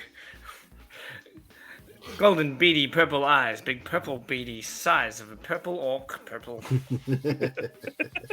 It's the actual note. So we meet Costa, who pays the party. So that was from the previous job. And anyways, like stabbed with this thing. He's really distracted by this like wound in his head, in his shoulder. And we meet Terran Lock Force Basil Frame from the Thieves Guild. Yeah, that's the long guard. name. Long. That's the the long security guard. The first mate is Bellin, and he used to do a retail candy shop owner. There's Captain Speedy. I remember actually this was a long list of people. Olga, who was the kitchen hand. Minerva, who worked for Ibrahim, who I know from a different campaign, but Ingwe doesn't know who that is. Dexwob, there was lots of gnomes that part of the trip, and we went around. Ingwe spent a lot of time with Drekit going around and meeting people while Celeste was identifying things and John was cooking. So we have a real sense of the ship's layout. And then I've got a note that... Ingwe met the auctioneer, Otto, who wanted to buy a dream catcher. And it was 5,000 gold for the dream catcher. Ingwe is absent-mindedly has the dream catcher. Jacob is very keen to keep it, and I think that Tom does not want us to have it. He's very keen for you to sell that, even though he doesn't know you. Yes. Well, I mean, your quest was to bring it back to Kronos, at least. If you do that's up to you. Yeah. Ingwe knows how powerful, like, it's a ridiculous powerful item. That's how he made can make anything that he can drink. It's a wish spell, essentially, isn't it? With a lot of consequences. Yep. Yeah, so cool. So much fun to be had. So there's a tiefling, cast iron out from the academy. Cast iron. Huh? Cast iron. Cast iron. Oh, yeah. It's autocorrected. He didn't cast any eyes out. Cast iron. I also thought it was cast iron because I know tieflings are known to like take on names that like associate with. So I was like, oh, cast iron, and then like heard it the second time. I was like, wait, cast iron? Maybe update that and change that. Okay. So there's an academy historian, and there was a Goliath, Chimera the Goliath. And then you gave a description about the tattoo. Jean, I looked at his tattoo, and there was different symbols, the skull and the fire. And then the end of the session, Ingwe got a Skype call and Skyped into his family. With probably from everyone else's perspective, would have been an unusual experience to have described, but was just in Ingwe's life, that story time was a very normal thing. Everyone tells stories, and you listen and you kind of pop in. It's a bit like TikTok, but like in real life TikTok around a campfire. So everyone's telling their stories all at the same time, and you can kind of listen and tell stories at the same time, kind of vibe. And recognizes that Kura, who was the letter person, died. I think you missed fighting the birds. Yes, I didn't write that down. Which was like 2 hours and 40 minutes or something. The birds! And jumping off the thing! Oh, Yeah, you know almost what died. really annoys me? The previous session, I got inspiration, and it's like written a number of times, and I've got it on my D&D Beyond. I've got inspiration. I did a stupid thing that would have looked cool that Ingwe can't do. And that's what inspiration is for. Yes, this would be really cool if you did this. No, I can't do it. I rolled average. Could have used inspiration. However, I still have inspiration, and I've got the Dreamweaver. Now you can jump off the ship and die. Just go summon them again. But, very well. And we've also got here Feyreshka. Is that what the birds are called? Yeah. Yeah. Feyreksha. Yeah, so carnivorous fiends from the Feywild. Which is a dope ass concept. I love it. It's an interesting twist of events, maybe. And then I've got here the Feyward tracking shard, which is the thing that Ingwe had lodged in him, which we took out and put in the lead box along with the Dreamweaver. Yes, great.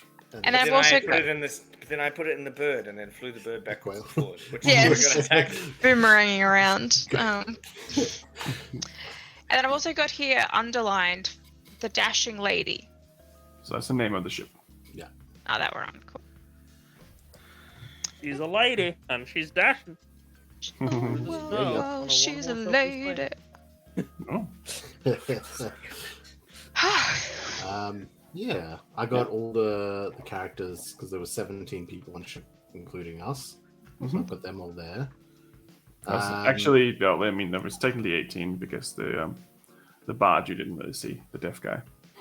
Okay. Yeah, okay. Cool. The deaf bard that plays loud because he can't hear himself. Yep. You got to feel the vibrations. What was the other one? I saw another note as well.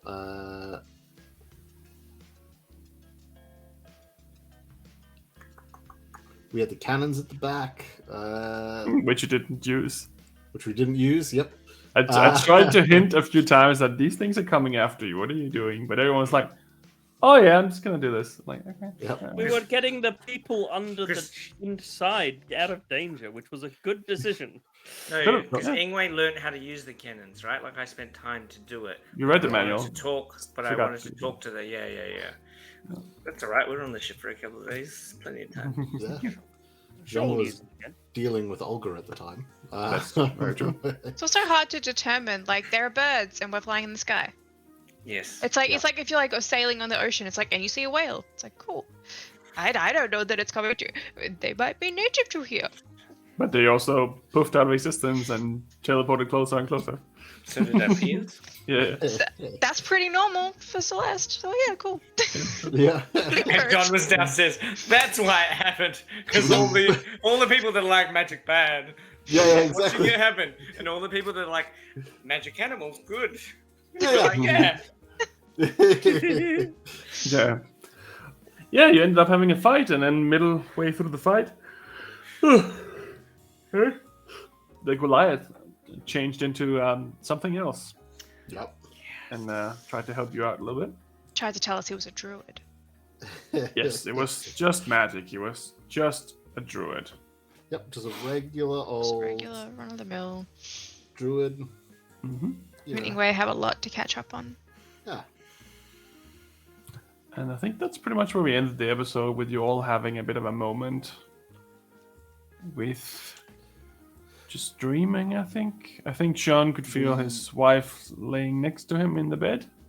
Yeah, so I think that it wasn't in the final night from memory. I think it was before that, maybe. There was a night where everyone encountered the thing, because I think it was the same night that Ingwe was visited by his parents, so to speak, or his mother through the thing. I'm pretty sure it was after the fight, though. Okay, maybe I've got the order wrong here. I think it was. Celeste, I think, got a message from Mom as well, or something. Thank you for that, Helena. We love our hats. Hey. They protect us from tinfoil like hat. the radio waves. Keep us safe. Yeah, protects us from all. Weapons. Yeah, it means Protect that us I from can't. Ingwe. Means that I can't Even read them. DMs. It's Yeah. the conspiracy. It's so that the DM doesn't hear what we think is going to happen. That's Yeah, what it's exactly. Yeah, because then I'm not writing any notes today, so.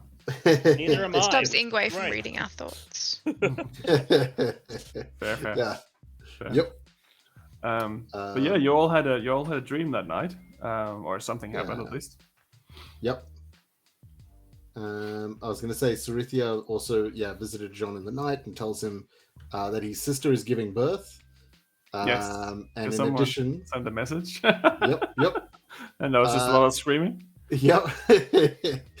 And in addition, one of her tears became like glass, which he collected and held onto. Yes. And again, very important, John made sure there was good food. Very true. Very true. It was a very amazing recipe. It made everyone super hungry. Yep. Yep. Definitely.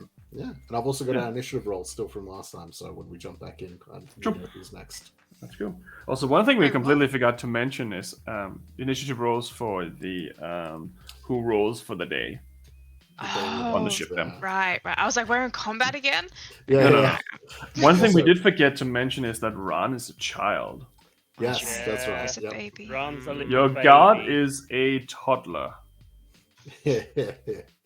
Just sucking on those nips. Mind Yeah. blow. Living his best life. Where's my god, by the way? Oh, just breastfeeding over there. he's What? breastfeeding in the other room. What? Yeah. Yeah, I think It's a that's very pretty much important it. distinction to make. Is he doing the feeding or is he being fed? Important distinction. Or is he a Being white dragon eating fed? Orpheus? Fair. I don't know, and he's my god, so I don't know. Yeah, I think that's pretty much covers everything that we went through. You made a few new interesting people on the ship, and you still have a few more days left. You spent 2 days so far, and you didn't roll super well, so you didn't like increase your speed or anything like that. So I think you still have another 5 days left, depending on the weather. Okay. Right. I think that was the last episode. So technically, we're done with the recap of the recap part. Now is the interesting questions. What is everyone's plans from here? Can we have a break quickly and then come back and do those after the break? Plans, conspiracies, Sure thing. theories. Yeah, just the Now it's time for theory tinfoil time. dumping. Yeah. So Theory crafting. this is not so much as theories as more like what you want to do, though. Yeah. But we can have a conversation about the next part of this once we have a little break. Woo-woo. So Hell yeah. we will have a 13-minute break, and then we'll come back and talk about what's Everything. your favorite dinosaur. Me! And if you guys in I'm chat your have any favorite theories, dinosaur. Leopleurodon. Pop them in the chat. pop them in the chat if you got any theories, questions. What all is that your stuff. favorite dinosaur? Put it in the chat. Spinosaurus. Redeem Dicosaurus points. Next animal Ingwe will meet.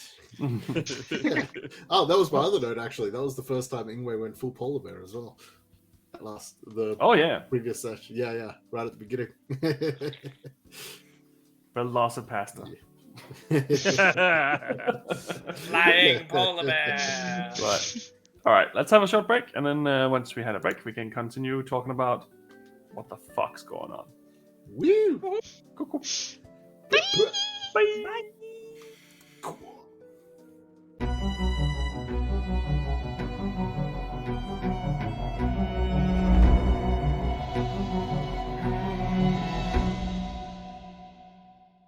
Are you looking for a more exotic or sophisticated choice in dice? You should check out Level Up Dice, the company of experts in specialty dice made from materials like semi-precious stones, aluminium, and even have options for wood and bone dice. The designs are so beautiful it's hard not to find something which fits your next character. Level Up is an Australian-owned company and also run the Level Up TTV Twitch channel focusing on broadcasting tabletop role-playing games. Follow a link below when purchasing from Level Up Dice. It will greatly help support our channel and also help an Australian local retailer. Level Up Dice, the sophisticated choice.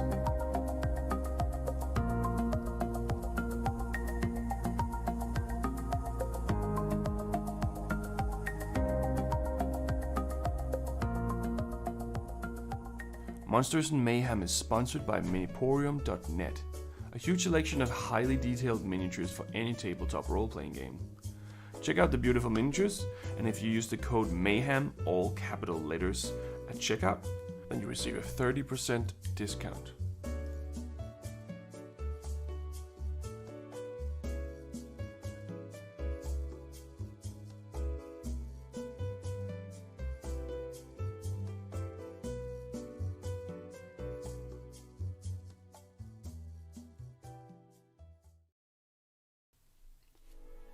In the beginning there was nothing. From the nothing sprung forth a something. The something was not a who or it.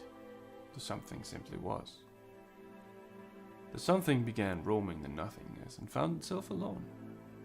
In solitude the something became the somethings.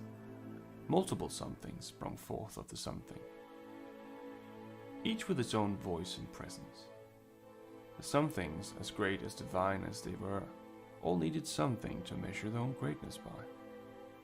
They created the first earth, and by doing so, became gods. The first earth was not perfect. In fact, it had many flaws.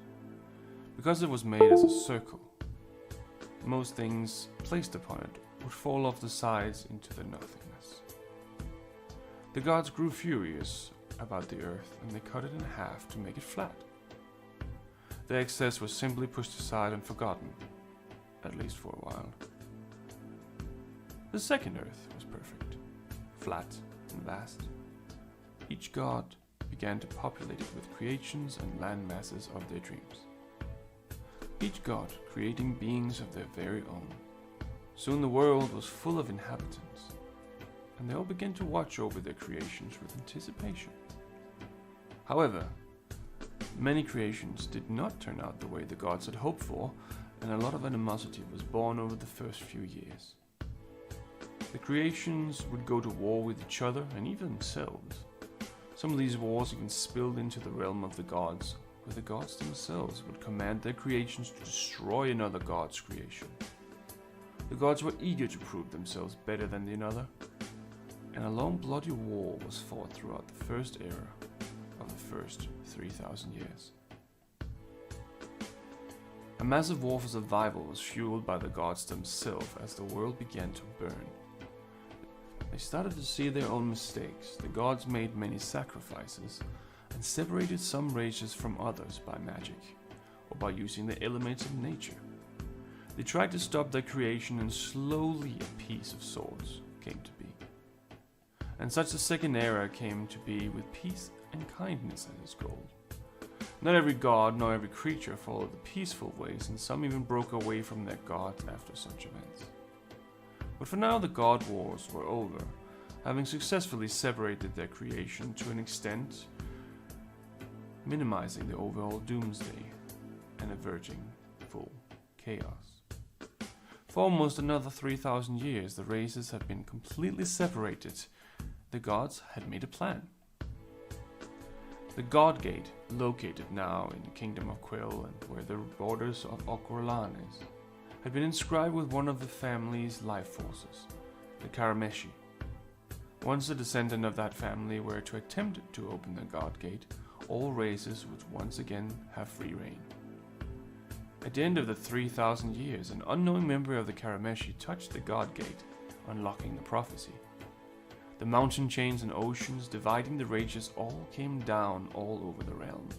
Great panic and rejoice at the same time, as creatures that had once only heard fairy tales of each other now once again stood face to face with one another. The gods had hoped that the last 6,000 years would have been enough for everyone to learn to coexist.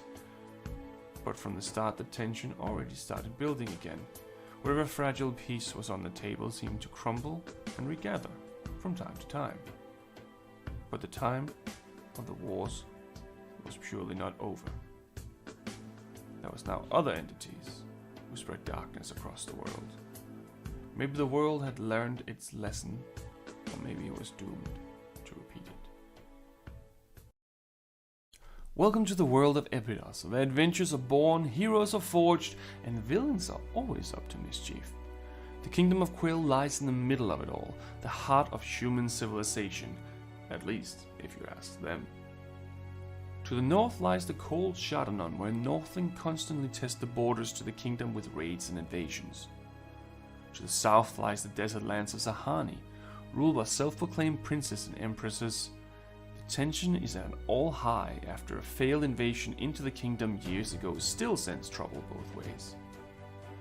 To the southeast lies the Dragon Empire, a proud people ruled by the Dragon Emperor, who according to legend are a descendant from a real dragon. The empire has been locked in a cold war with the kingdom for generations, blocking all travel from entering the nation. But for the common folk, it's Monday. The birds are flying low and it looks like it may rain.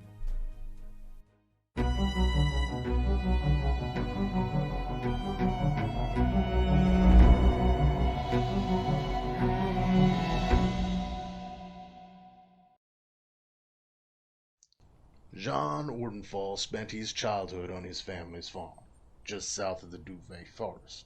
His parents, Durden and Macy, raised him well, teaching him what he needed to know to one day take over.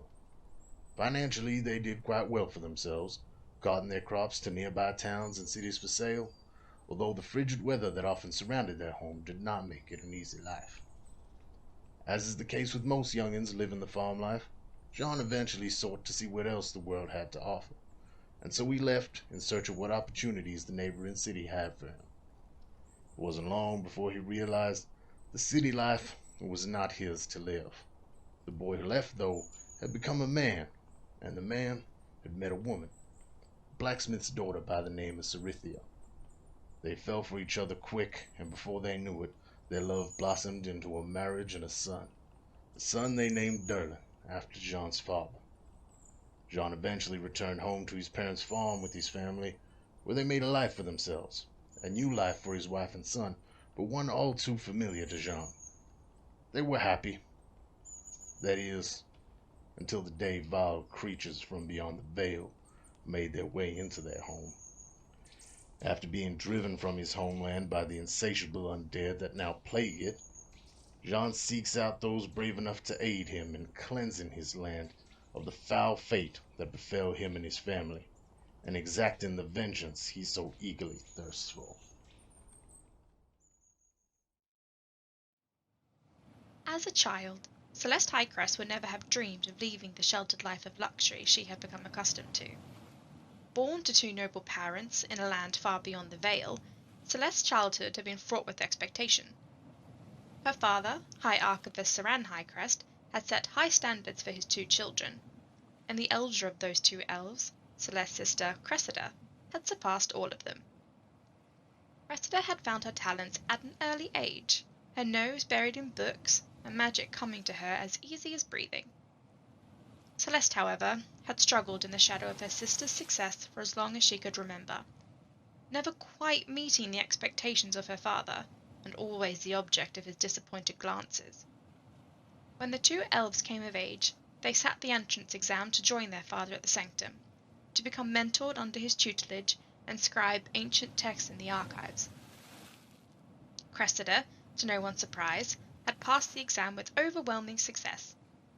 Celeste, on the other hand, held true to her long-standing tradition of always being second best. It was rare that one should ever choose to leave their homeland, but never being able to escape the constant overshadowing from her sister, Celeste had decided it was finally time to break free of this tradition. For here, she would always be Cressida's sister, never her own person. But if she were to leave, perhaps she could finally forge her own path. She found her way to the dimension door, stepping through for the first time and finding herself in a land strangely familiar, yet unlike anything she had ever experienced. She boarded the first ship she came across, bound for the kingdom of Quell, and spent years travelling these oceans between continents, desperate to find something worthy enough to bring home as tribute to her family. Until one day, the news found her. The door that she had stepped through to enter this plane had vanished, along with every other door that could lead her home. Now stuck, seemingly an entire universe between her and her homeland, Celeste is searching for answers, and some miracle that could lead her home again.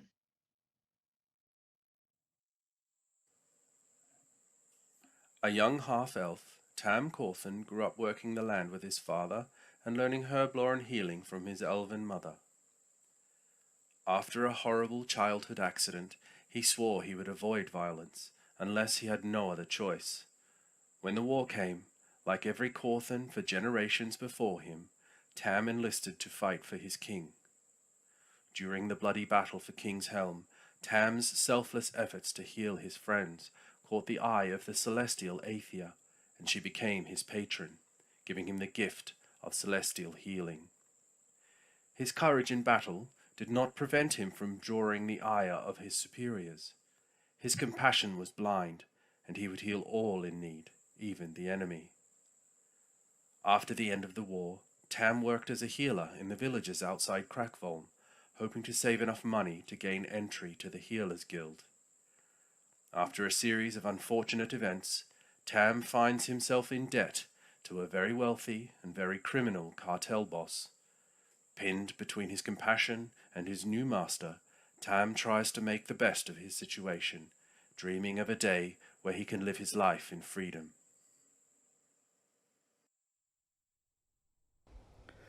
Ingwe grew up in an exclusive, reclusive community of druids.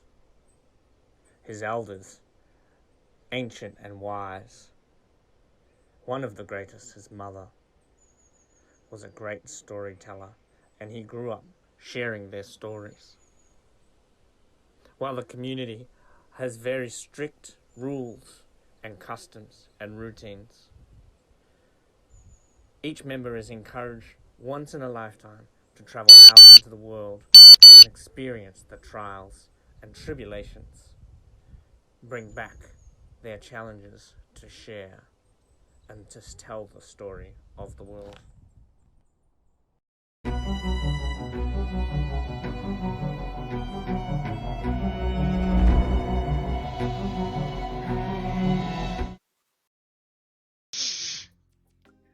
Again. Woo. After talking about energy drinks, stuff, Caffeine. caffeine. Yeah. So, to continue our little recap here, the next session here, what is everyone's plans? What is your main plan for your character at the moment? What do you want to do? Do you want to roll initiative? See who talks first. Oh, we can just start with John, Celeste, Dreki, Ingwe, if you want. I like you're like we can just and everyone's already rolled. Yeah. It's like, We got this. Roll dice. You can't help Rocks it. go clickety clack. I think for the first Highest- time in my life, I don't have dice at my desk, so I'm going to roll mine digitally. That is the highest initiative roll I've rolled. 19. ooh, snap! Hero was thinking I got that. Yeah, no, I got a 17. 7. There you go. Well, there you go. The same order that Tom said. Almost. No, because Dreki got highest. I got Ah, John second. Yeah. Okay, Drakik, what's your plans? What is Drakik's plans? Well, Drakik has never been out of his country, and he doesn't really know customs and how people live outside. So he is about to, I'm imagining, have his mind blown that the world is a lot different than he knows. It's all right. Ingwe will take you under his wing and Yeah, explain the he's- world. Because he's already approached Ingwe with this question because he knows that you've been in the same sort of thing. That's why he came up to you and was like, "What was it like leaving your home?" And then you just went crazy, and he's like, "Okay." I feel like it's going to be one of those episodes. It's like the human joining Sesame Street. They're like, everything is so weird. No, it's all good. It's like you're talking to Drakik, and you're like, "How do I become a cleric?" And I'm like, "Oh, you do this and you do this," which in his culture makes sense, but in every other culture, it's no, that's not how you do it. That actually just made me realize a good point is that Drakik of this world and Jean of this world are the least traveled, so to speak, and then Ingwe, who is sort of this world from what I understand, but also is also not well traveled. But then Celeste, who is not really of this world, is probably the most traveled and knowledgeable of the world. Definitely. Oh gosh, that's true. You see those things. But she's also been around for longer than all of you combined. Like, Yeah. realistically, like... Yep. Like, if you put all your ages together, it's just like, oh yeah, I remember when I was that age. She's been on this plane longer than any of you together has existed, probably. Yeah. Like, it's 80 years at least. Yeah. Calling Jean an old man. Yeah, exactly. Right. Yeah, that's really funny because Ingwe's probably older than John too. Yep. Yeah. It wouldn't surprise me, honestly. Sorry? Drakik's only like 20 or something. Yeah. Okay, there you go. I was about to Well, say, it wouldn't surprise me if Jean ends up being the youngest or close to. But yeah, Yeah. there you go. So the only one younger is Drakik. I forgot what age I gave. So do you have any specific plans that you want to do as Drakik? Specifically, not really. Like, it's more just like trying to figure out why is Ran a baby? That is his main number one question now. Because before last episode, his one question was, who is Ran? And now his question is, the fudge? Why is Ran a baby? Well, That's cool. From who is Ron to why is Ron. And like, I had this grand plan when I started making Drakik as a character that he was going to be this wise guy that sort of... yeah, you know, he's just works for the mafia, eh? And then, like, he's just become an idiot. Not an idiot, But he's a very wise idiot. a unexperienced wise man. Yeah, that's the one. This is what I do. I work in retail. Right. He will be a wise guy, just not yet. Yeah, be a wise guy, eh? Yeah. I think that's about it. Drakik. He's about to finally take off his fur coat, I think, once we cross the border. Well, it still probably will be a few days, to be honest. Up in the sky, he won't because of the wind and the altitude. Even when you arrive, it's starting to get into winter, but for you, that's just a mild breeze, I guess. Everyone else is like, oh, it's cold. So, right. What about Sean? What is Sean's plans? I think Jean's plans currently is, first and foremost, he wants to check up on his sister. That is goal number 1, 100%. He wants to find out, A, because her partner's been hurt, and based on the circumstances of it, there is a situation where that individual might look to finish the job based on what we know of that individual. So he wants to go to his sister to help defend her partner, Midos. And now with the discovery that she was giving birth, he also wants to go see his niece or nephew and also go to support his sister and sort of see what the hell's going on with that. And then also he wants to speak with her regarding his son and what he has learned of his son and further elaborate with that. And because obviously between the two of them, she grew up interested in magic, Jean did not, and now his son is showing abilities that he does not comprehend, although he has a much better idea now, having spent time with the group. But yeah, he's I think once he gets back to town, or King's Helm, and speaks with his sister and all that, I think then he's gonna try, situation dependent, what exactly is going on, especially with the obelisks and if there's any immediate dangers and things like that. But I think the next thing he's going to try to is sort of like encourage the group to potentially go find his son and make sure that all is all clear there and that sort of thing. Yeah. I think that's about it. No, You might go say hello to an old friend, but that's it. Yeah. Yeah. Your old friend Cromrick. Yep. I had a feeling that would happen sometime. Yeah. You have friends? He has friend. Yeah. He was thinking of doing it last session, or last time we were in the city, but I think with time and everything, sort of went, you know what, next time. Well, you also haven't been in that city because he's not there. He's in Seagull. That's true. Yeah, he moved off. Yeah. Okay. Yeah. But it's on the way, at least, if you wanted to. You can True. probably go that way around if you really wanted to. But that's up there. Say a howdy. Yeah. Howdy doing? Cool. Yeah. Howdy doing? My name's John. Right. What did Celeste and Ingwe roll? Which one of you was first? I'm lowest. I got Right. 2. Celeste, what is your plans as Celeste? Now that all this shit's gone down. She needs to go and find Tonin. And So that's the opposite way of King's Helm. But she needs to go and find him and talk to him, potentially give him some money. Yeah. His thing went up by 50 gold. Yeah. So she needs to figure out what's going on with that. Potentially shackle him to a bench somewhere. And she also, I think, top of her list, especially when we get to Kronos and then back to like King's Helm, is to do some research on what's happening to her and trying to figure out like what are these like weird things that are happening around me? Is it me? Is there something else? Like, why is no one else seemingly affected by it? And she's just kind of feeling very unstable in who she is as a person. She's kind of been the same, in the same position for many, many years, and now all of a sudden things are out of her control, and she does not like that. So she is trying to try and figure out if she can put a stopper in that bottle, or what's going on. She is used to being in control, and all of a sudden things are happening that are beyond her control. Very fair. But top of the list is go find Tonin. Yes. And you know where he is too, so that doesn't necessarily make it too complicated. That's good.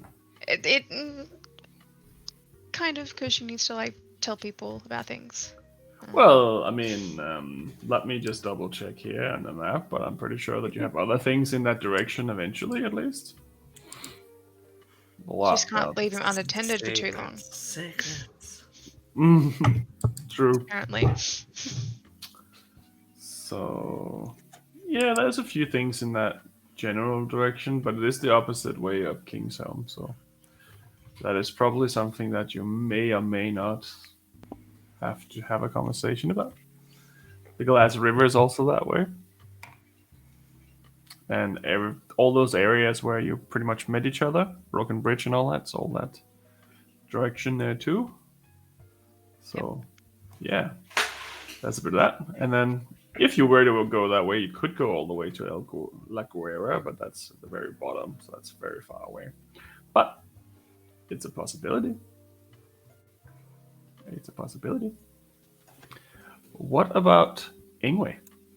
So I think opposite to Celeste, Ingwe has never had any control over his life at all, and is like a little bit overwhelmed by the sense of control. So I think he's going to try and slow the party down, and particularly with Drakic's sense of like, I need to experience this stuff. I think his attitude will be like, yeah, I know everything. I'm going to explain it to you in depth. But also his disappointment at how frantic the pace has been. Like, it doesn't matter. I'm going to live another 1,000 years.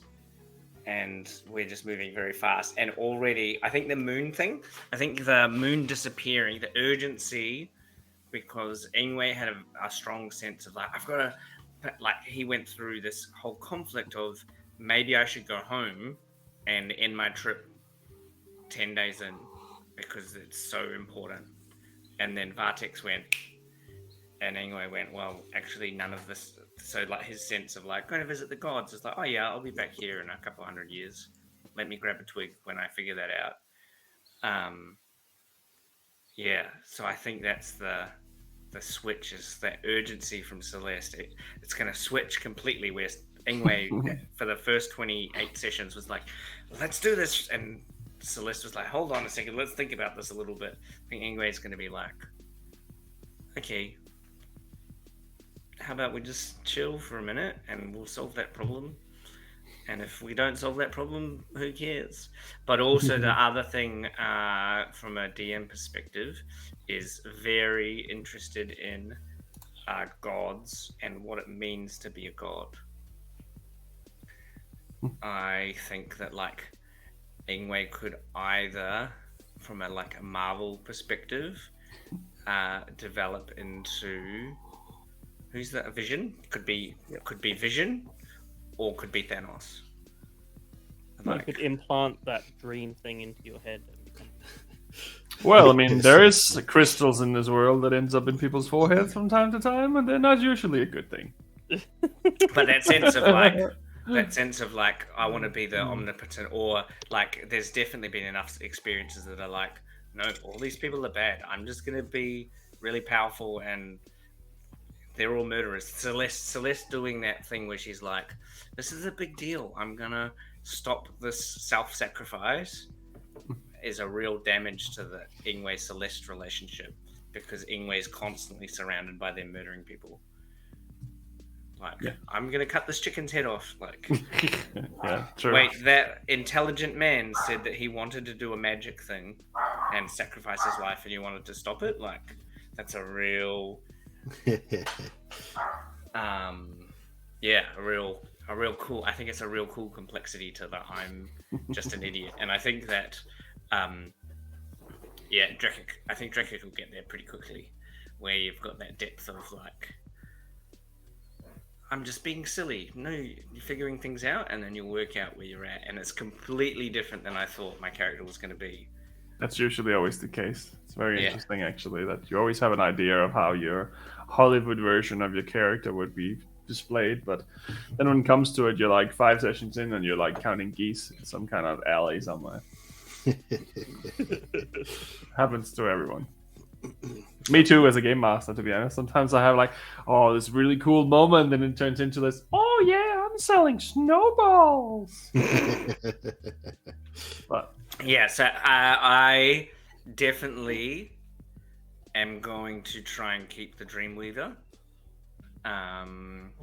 But no, maybe subversively. But currently, Ingwe has the Dreamweaver.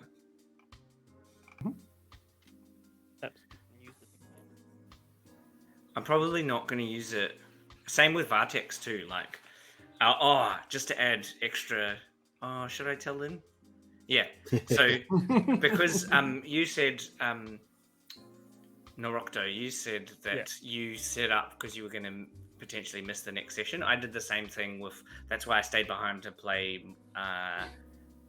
Mazes and Hydras? Mazes and Hydras. Because I was like, we should have called it Monsters and Mayhem. That would have been an in-game fourth wall break. Because I thought I was going to miss the next session, so I was like, that's a good way. Like, I've just spent the night playing, and you guys have gone off and got on the ship, and I'll arrive late or whatever.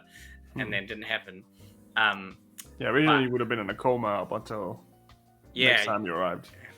Tom messaged a couple of times. He's like, you no longer have Vartex's thing. Oh no, you still have it.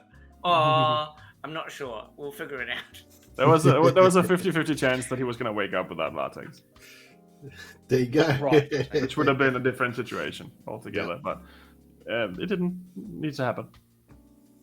Yeah, because the visiting Vartex thing That place is cool. Like that concept of a unattached kind of portal, the mana cave was such a cool thing. Yeah. Like just to do those cool visual images.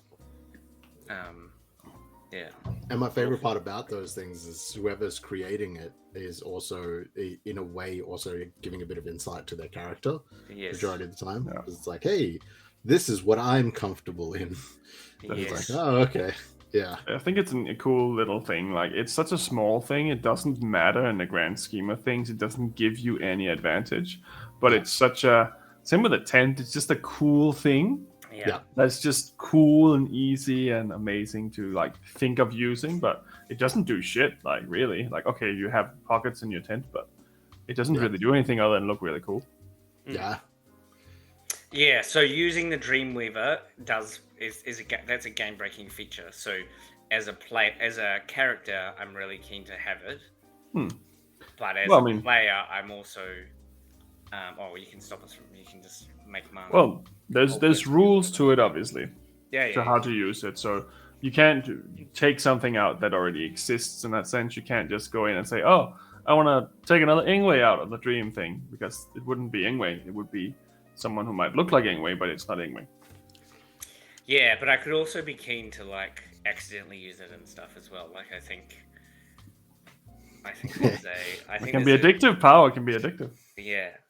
I think that's but also So maybe we'll have a keep talking about it, and if you think it's a non-existent to like just taking it off us. Well, I mean, you're supposed to deliver it back at least in 5 days when you arrive. That is the general plan that you have made so far when you arrive to Kronos. 5 sleeps. Depending on the weather. I can just imagine Ingwe just falling into a power trip. Really? Yep. I summon demon. And then, but by the time people realize that he's going into this insane power trip, it's too late to stop. It's way him. too And late. In his mind, it's just fine. Yep. Well, we'll see what happens. There might be things that can change the outcome, left or right. It's like the That's the villain case for everyone. Sort of, perception of life. Yeah, I mean, like, theoretically, someone offered Sean that he could stay with his wife for the rest of his life if he wanted to, but he would have to join her on the other side and serve a greater evil meaning that could potentially throw a curveball at John's life. Yep. Or if Celeste got an offer she couldn't refuse for how to get home. Or if Drekik finally got some of the answers he wanted, but they weren't what he thought they were. You never know. Yeah. There's definitely some alternative plans that can definitely change the character's projection left or right. Corvin turns out to be just Ingwe, from an alternate universe in the future. Drekik at some point finds out the god, he's convinced that the gods he's been serving are just full evil. And he turns full warlock or something instead. We can take down the Titans. Yeah, well, because the description of the bad druids, right, is that I've got in my notes is the druids thought druidic magic would be better with necromantic magic, and all the spells that Ingwe uses that are necromantic are healing spells. So that, as a description, is like, Yep.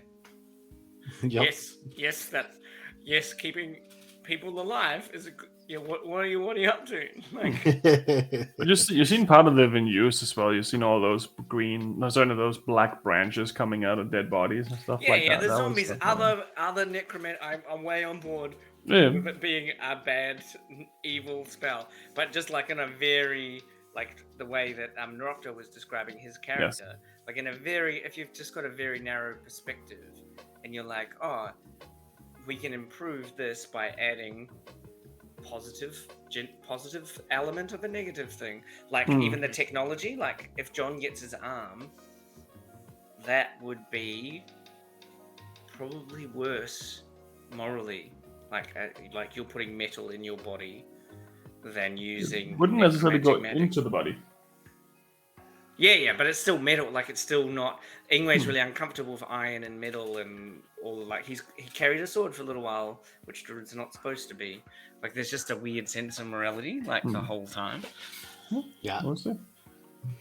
Well, what is everyone's favorite moment so far that you have experienced? What have you had happen or seen someone else do, or something that just stays with you a little bit more than everything else? Laura flipping your shit. Sounds Laura. That was a fantastic moment, to be fair. No. Are we talking just the last 8 episodes? Like, Yeah. ones, or Do you across have the whole anything in thing? specific? Well, you can anything you have really, but specifically those 8, if you have anything. Ooh. I liked escaping from the city after Celeste broke out of jail, and then we had my friend help distract the guards as we're leaving, and everyone's like, "Thank you, thank you, thank you." And because I just downed 5 ales before leaving, and I'm just hanging out the back of the car. That's cool. Yeah. Very true. I definitely love the confirmation of my suspicions that I said in the very first recap episode, that Baal was not actually Baal, and that he was like this isn't just like a random half-old halfling man. Yep. And then Yep. Yeah, every time turns he's out- been picked up, he's just been porting out himself. Yep. So yeah, definitely that confirmation was such a cool moment, because it was like, and like Celeste had an idea that he wasn't who he said he was. Like she knew that he wasn't actually, she had a gut feeling as well, kind of that like he was like a lot more powerful and stuff than he said he was. But then actually having that confirmation of being like, I am a Titan. She was like, aha. Yeah. Yeah, I'm sorry that Adam couldn't be here for that moment as well, because obviously that would have broken his fucking mind. Yeah. Well, that happens. Celeste also got a letter Patron from you serve? Madame. Yeah. Celeste also got a letter from Madame Madrinas as well. That was hinted Yeah. at, right? Yeah. Yeah. Damn. Yeah, that's why like Celeste knew, I guess, like he wasn't who he said he was, because she got that letter. And then obviously me, knowing Tom, Yeah. it was like Baal is not actually a Baal. It's a facade. And then like just that moment in that episode where it was like, hi, welcome. It's very like The Good Place. Yeah. like The Good Place in the waiting room. It's like, hi, come in. Yeah, she's very much run her thing like a business, which was Come into my office. extremely funny to play that shit on Adam. But yeah. Yeah, so that was definitely one of the standout moments for me recently, has been that one. It was really cool. That's cool. What about the conspiracy part? Do you have any conspiracies that you think is what's actually going on with something? What the fuck is up with this thing? I got one. Yeah. Uh, Okay, let's just go with yours. Okay, I was gonna say my theory is that Tom can actually read minds and comes from the future, and that Drekik was planned long before, and that Narakta actually knew Tom prior and was planned to join in the game the whole time, because there's no way that Jean could have prayed to the Stormlord and had that thunder and all that to only immediately have a god who walks in and a cleric and basically be like, "My dad's champion of the Stormlord," and like a moment where we're looking for aid at someone with the thing. That's impossible. So there's my theory. Well, I cannot confirm or deny. I think what happened was that when me and Daniel had a conversation about characters, it was based on where you were in the world, but I also said that didn't need to limit him. And I gave him a list of the different gods, and I think that's just kind of what stood out to him. Oh yeah. Yeah, I just So yeah, the world just happens and funny things Yeah. certainly happen. Like you dice roll sometimes tell the story, sometimes completely random moments tell the story. Like Yep. it's just I like to take credit for being time traveler, but I'm can't say unfortunately. It just happens like that sometimes, especially with D&D because we follow these hidden patterns that we don't even notice. Technically, we keep playing the same scenarios out in different ways with different people, and we never gets boring. It's always fun. But deep down, if you analyze everything, there's some kind of pattern in any kind of thing, even real life, really. Yeah. So, yeah, just can I have it? I've got a. Oh, sorry, you go, Rector. I am just concerned about the allegiance between the council in Vicandris and the what? Not the Titans, the Tritons? Tritons. That one. I don't know how that's going to go because your experiences with Tritons are not good. The one From what experience I you did hear. have with the Triton was that they were definitely teaming up slightly with some pretty bad pirates. Well, Ingwe had a really nice I experience. had a with nice Trident. experience with the Trident. Just one. She was great. Very helpful. Lovely lady. But the other one you experienced definitely didn't have a similar niceness to him. So yeah, that's interesting. I'm concerned this allegiance happening that's helping them win this big war against the orcs and stuff might turn sour at some point. Mm-hmm. That's my Maybe. 2 cents.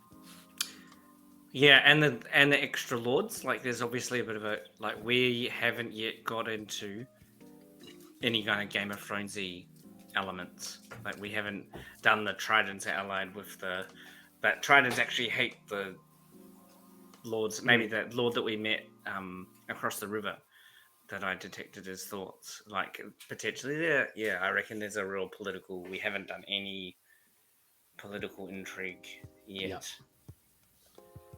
From established families. Yeah.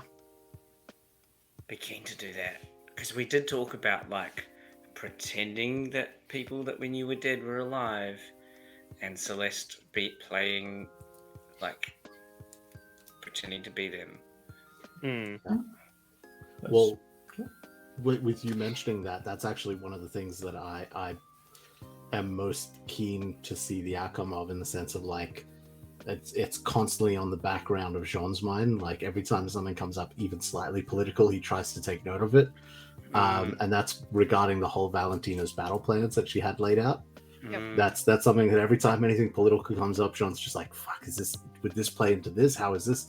And like goes through a series of thoughts. I say Jean, more me, but still Jean. You are Sean. Yeah, exactly. Well, Yeah, because that sense of like she obviously thought that was the battle plans, but also was pretty suicidal as well. So who did she think her death was going to promote in terms of power? She obviously like held that position of like, I'm the most powerful, so no other powers can rise in the human world anyway. Which you had room for. Well, but if they'd killed her, like she'd have a sense of like that concept of if they defeat me, if the bad guys defeat me, then that's a bad thing. Whereas if I just die, then the good guy will win the civil war. And yeah. That's why even John's also like keeping an ear out with the political things, because he's also waiting to hear something where it's been a while. They're probably starting to figure out that something's happened to her. Like it has been a good amount of time since she's been back. Probably any word has gotten home, anything like that. So there's probably forces already out looking for her, potentially looking for us that might, hey. Yeah. What happens when you're sending someone that's dead? Nothing. So there would be people that know that. Oh, because you can also know response if they're just so. You can scry on people, and if it fails, you know that's potentially also because the person doesn't exist anymore. Or they've resisted it. But you'll know if they resisted it. That's something like there's no like. Yeah, but that's the she would definitely have wizards that would be like getting in touch with her and receiving no response. Well, Yeah, so they'll know. another good This- question. This is the conversation the silver foil hats were for. Yes, because there is some things may or may not already have happened Yep. that you haven't connected to certain things. Not necessarily this, Mm-hmm. but there's definitely certain things here and there that are connected to something else, which may seem harmless. Mm-hmm. I had a. Yeah.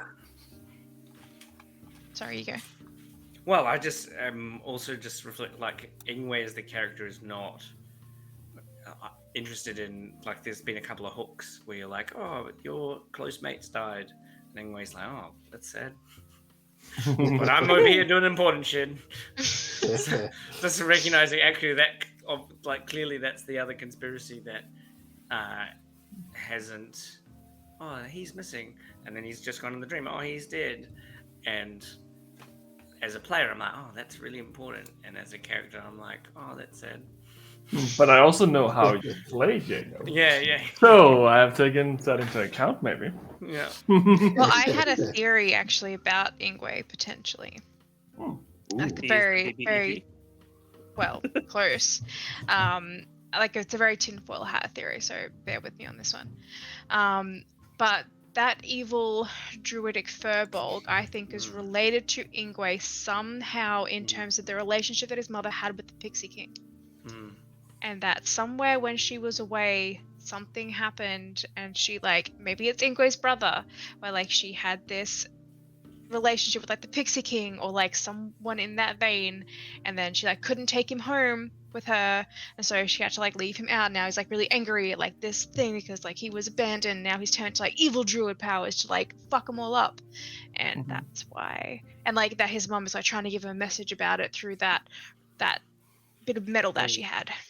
Yeah. That's my theory about who that evil furbolg is. I like it. Because he, or maybe not him in particular, we don't know specifically, but his organization, right? They actually were once part of the tribe, from what we understand. Yes. And then they left, so it's possible, they may even have inducted him in, Nah, and then he well, lost power. They left thousands of years ago. They were He's exiled. Okay. found them and been Yeah. like, hey, these people didn't want me. So Yeah. that vision that I had at the end, and Ingwe would have definitely explained this in boring depth. As part of those stories, one of the things, and it's a bit like Ran, where there's like a crossed out element of it. Like, you know the story, you know who Ran is, you know they don't exist. And that's all the information that Ingwe has is like, yes, this is the group, they exist and we've crossed them out. And like, yes, we crossed them out because they didn't want to follow these rules. The reason why you're going on your trip is because you are going to face the same dilemmas that they faced. And what we would like you to do is not come back and try and change us. Just stay out in the world. Just don't come back. That's fine. I mean, we love you and we want you to come back. But also the dilemmas that they faced were real dilemmas. Yeah. Yeah, that's an interesting concept there, at least for the druidic version of this. At least there are some theories I can hear. That's good. It's a little off topic, but still somewhat on topic. Something that just dawned on me as well. I wonder,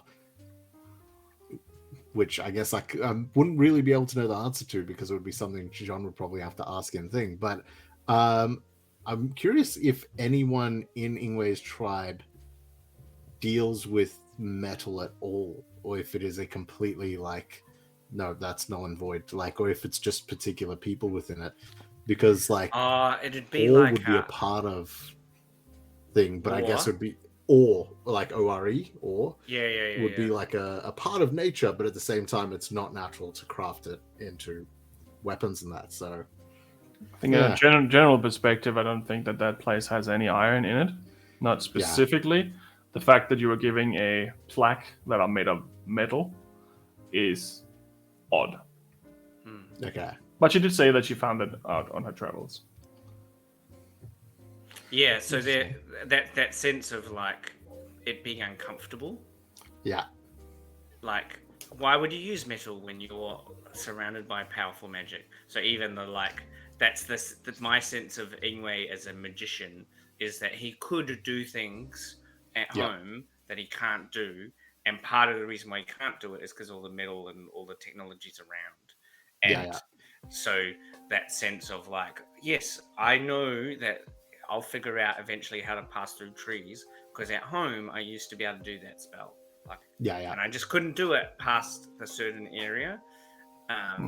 But those souvenirs, because the travel out is so important, that there's so much like there'd be like I'd imagine going and visited Uncle Petunia's house, and there's like a suit of armor and swords, and like because he was really keen on the battles and the history, and then going to another place and they're like pots and pans because they're really keen for cooking, but all of those things just not like they're descriptive of a world that doesn't exist in our world. Okay, I can get that. That's cool. Yeah, that's probably true. That's probably going to be like little keepsakes and stuff like that from like us life. as humans, like having like D&D stuff, like replicas of like a sword.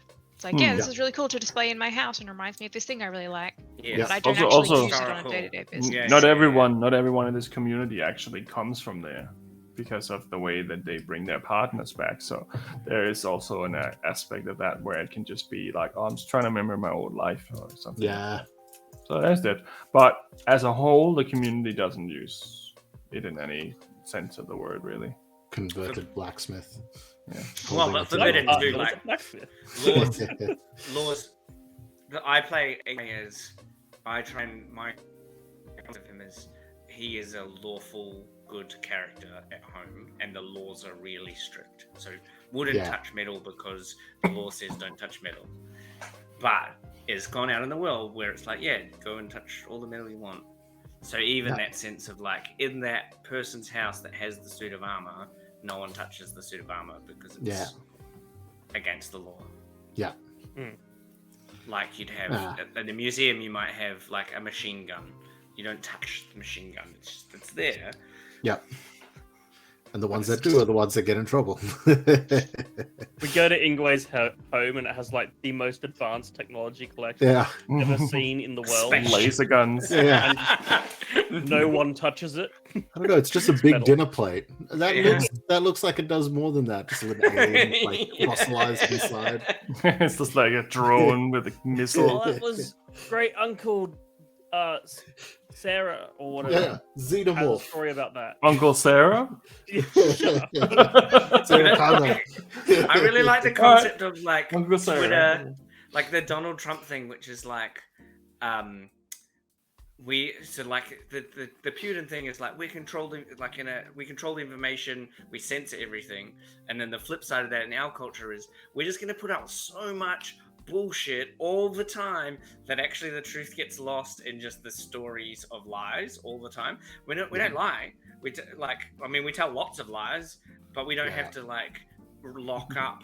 We don't have to hide away the scary truth because you heard it from her and she's an idiot. So or you don't identify with them, like that whole like identity thing that we have in our culture that's like they're a doctor and we're gonna not trust vaccines because whatever identity.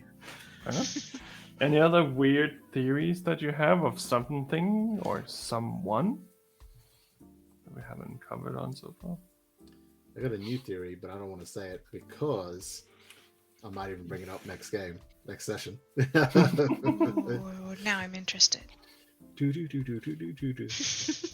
enough. I think there's more to find out about Drakics. I think that's a whole. I think we skipped a few things about that culture. Yeah. There was clearly some like things that we missed. That, there were really obvious hooks that we were like, nope. Yeah. Well, that are going to be real important later. It's a world in motion, and you're in motion too, and you were never really supposed to be there. And from your perspective, you were only supposed to be there to retrieve this thing. So Perspective, Yeah. he was not supposed to be there at all. also, it's not only people in this region who follow that belief.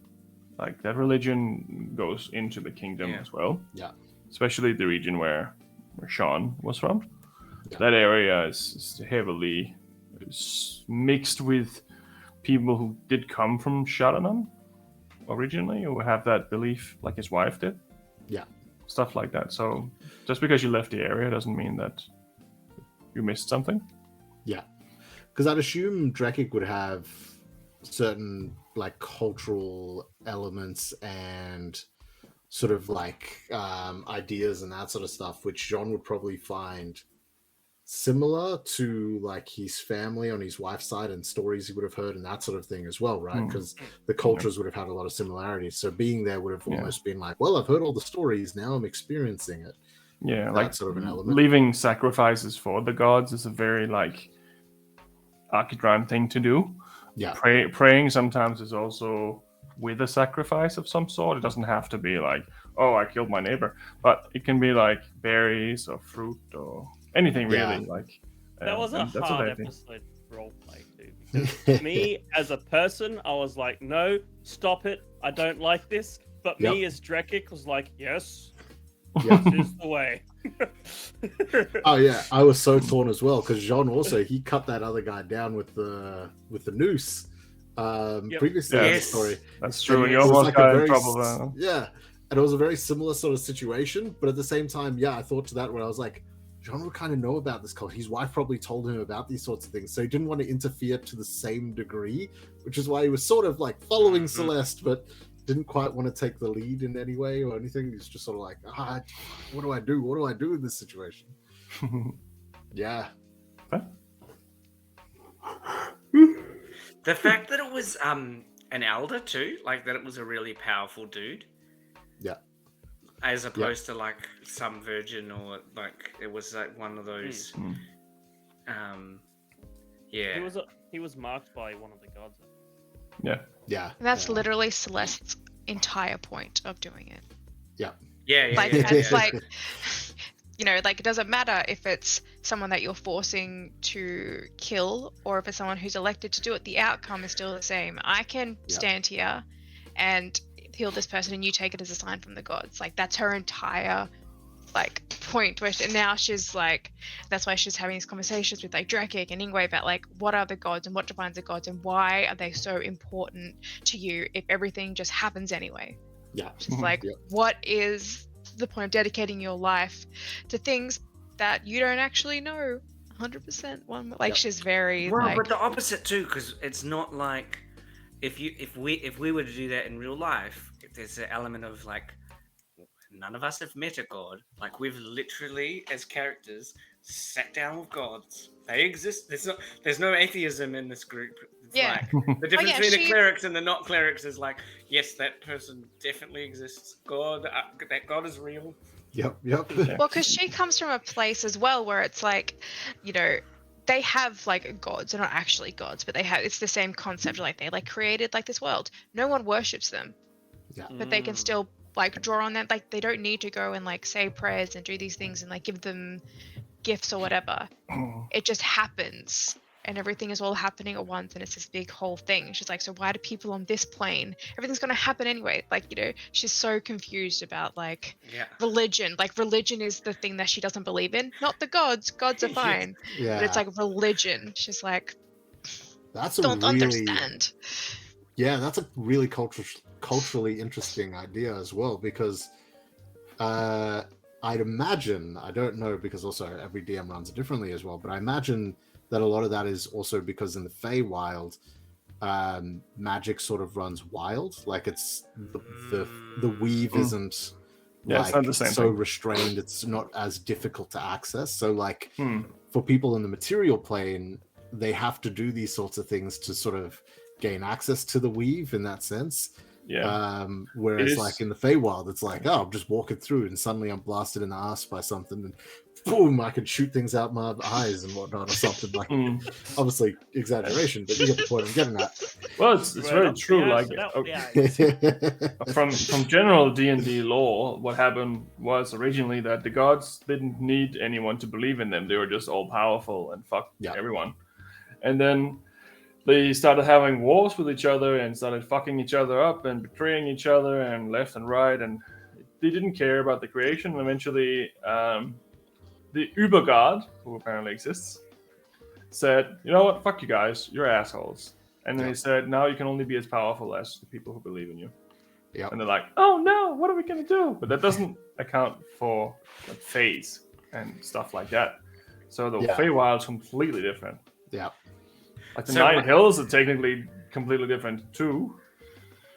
One of my side goals, because I play another game with Tom that runs on a similar timeline, is that I would, as Ingwe, would be really, I'm really keen to set up like a false god, like, and particularly because I've done that thing where I've looked at and I've spoken to him. I was like, oh, this is exactly what I want. I'm gonna learn a spell, Stonewall.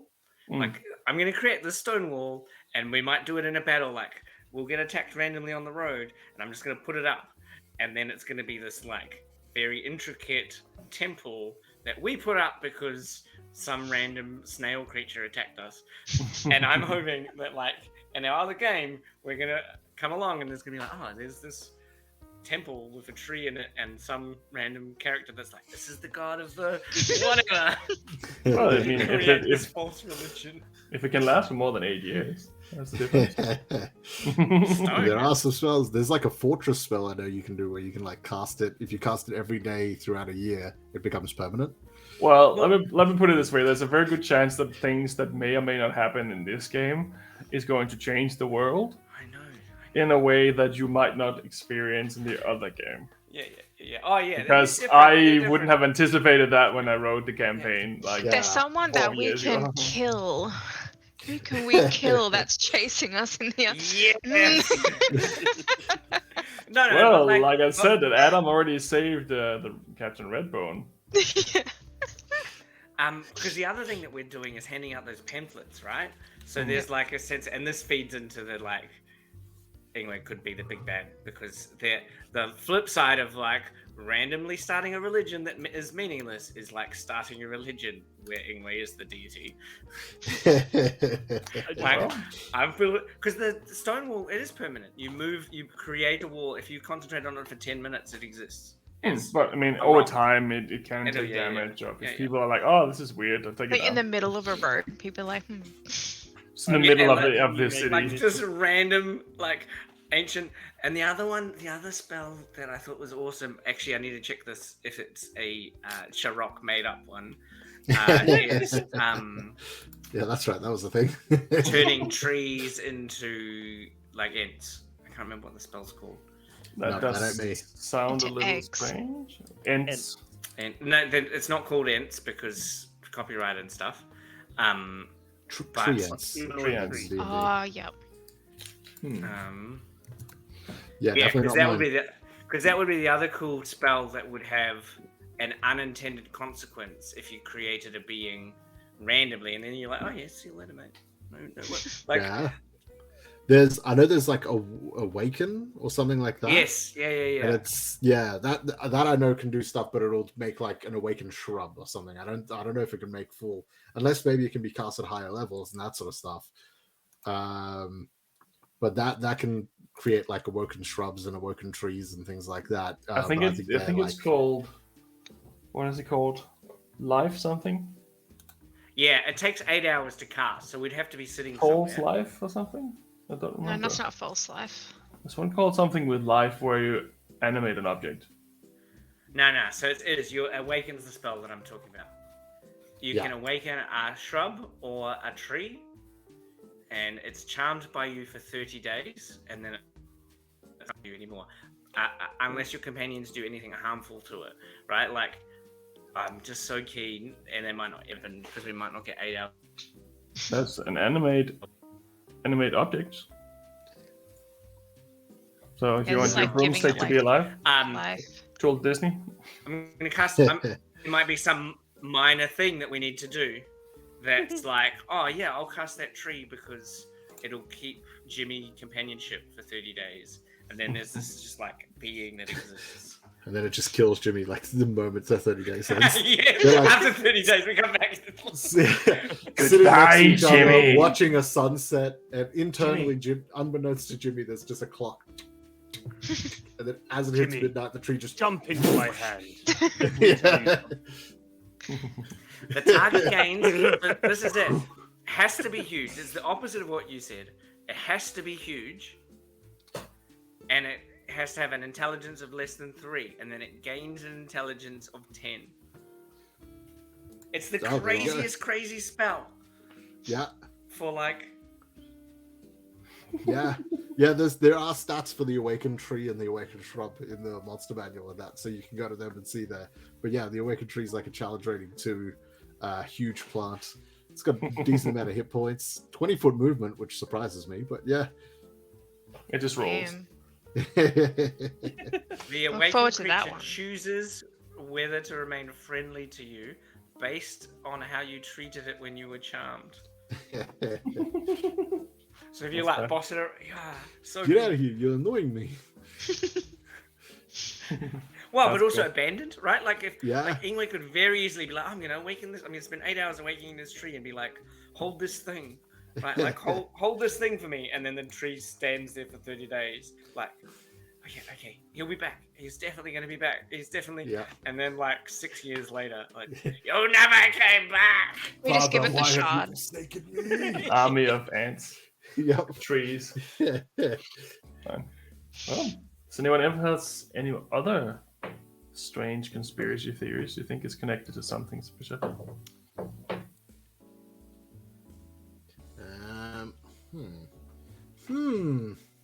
Or any I don't know other who that interesting lobster man moment? is.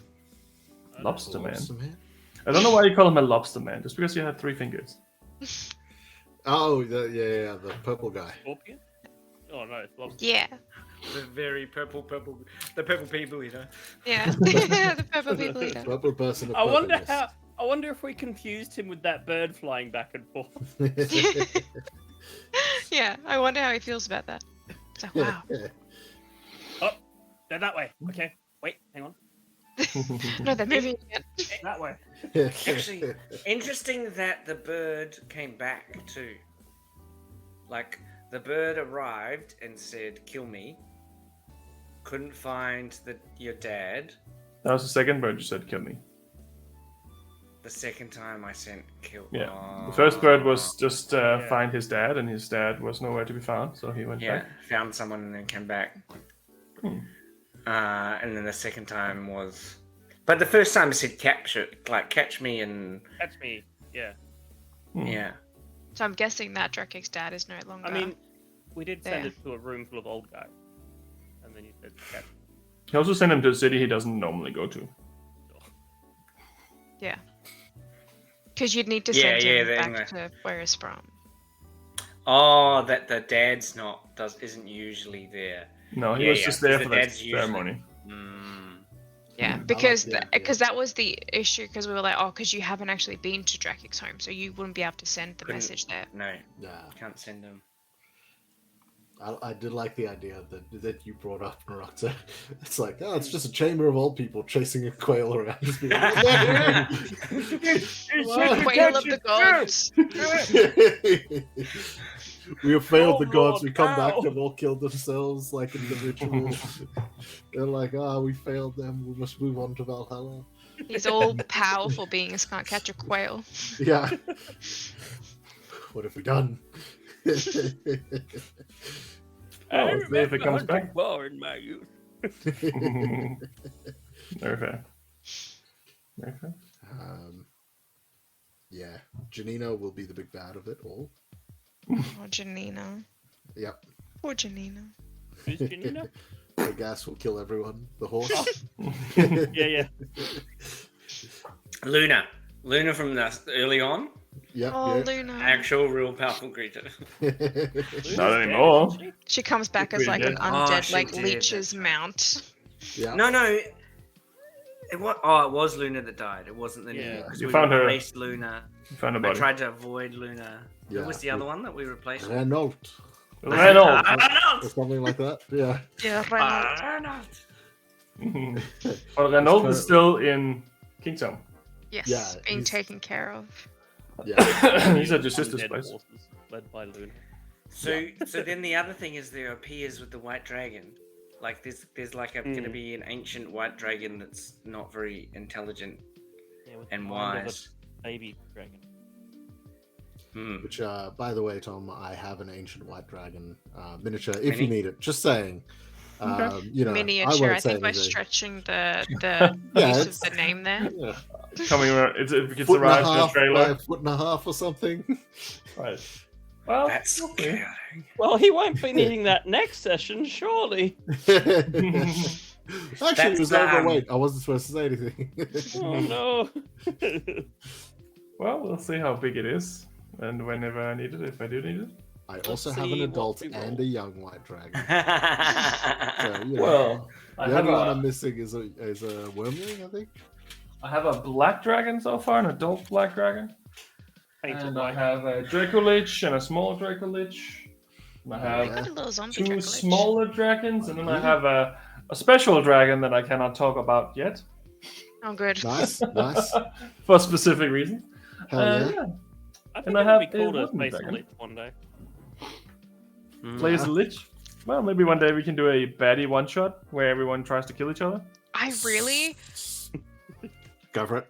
I'll say, I really, really want to run a campaign where you play as like the bad guys, as in like the people like trying to like stop the heroes. Like I really want to play a campaign where you're like you are actually the cult or like the This is what Is that we what need that to is? run it from. This is Grim Hollow, incredible third-party expansion by Ghostfire Gaming. We're not sponsored, just me excited. And they have rules on how to run things if your players were to become things such as a primordial, or a spectre, or a lich, or a werewolf, or a fiend, or an angel, or a fae. Like they've got rules on how to run all of that. Aberrant horror from beyond the realms. Like if you're slowly transforming and growing a fucking giant pincer for an arm and shit. It's got all the rules on how to run characters with those things.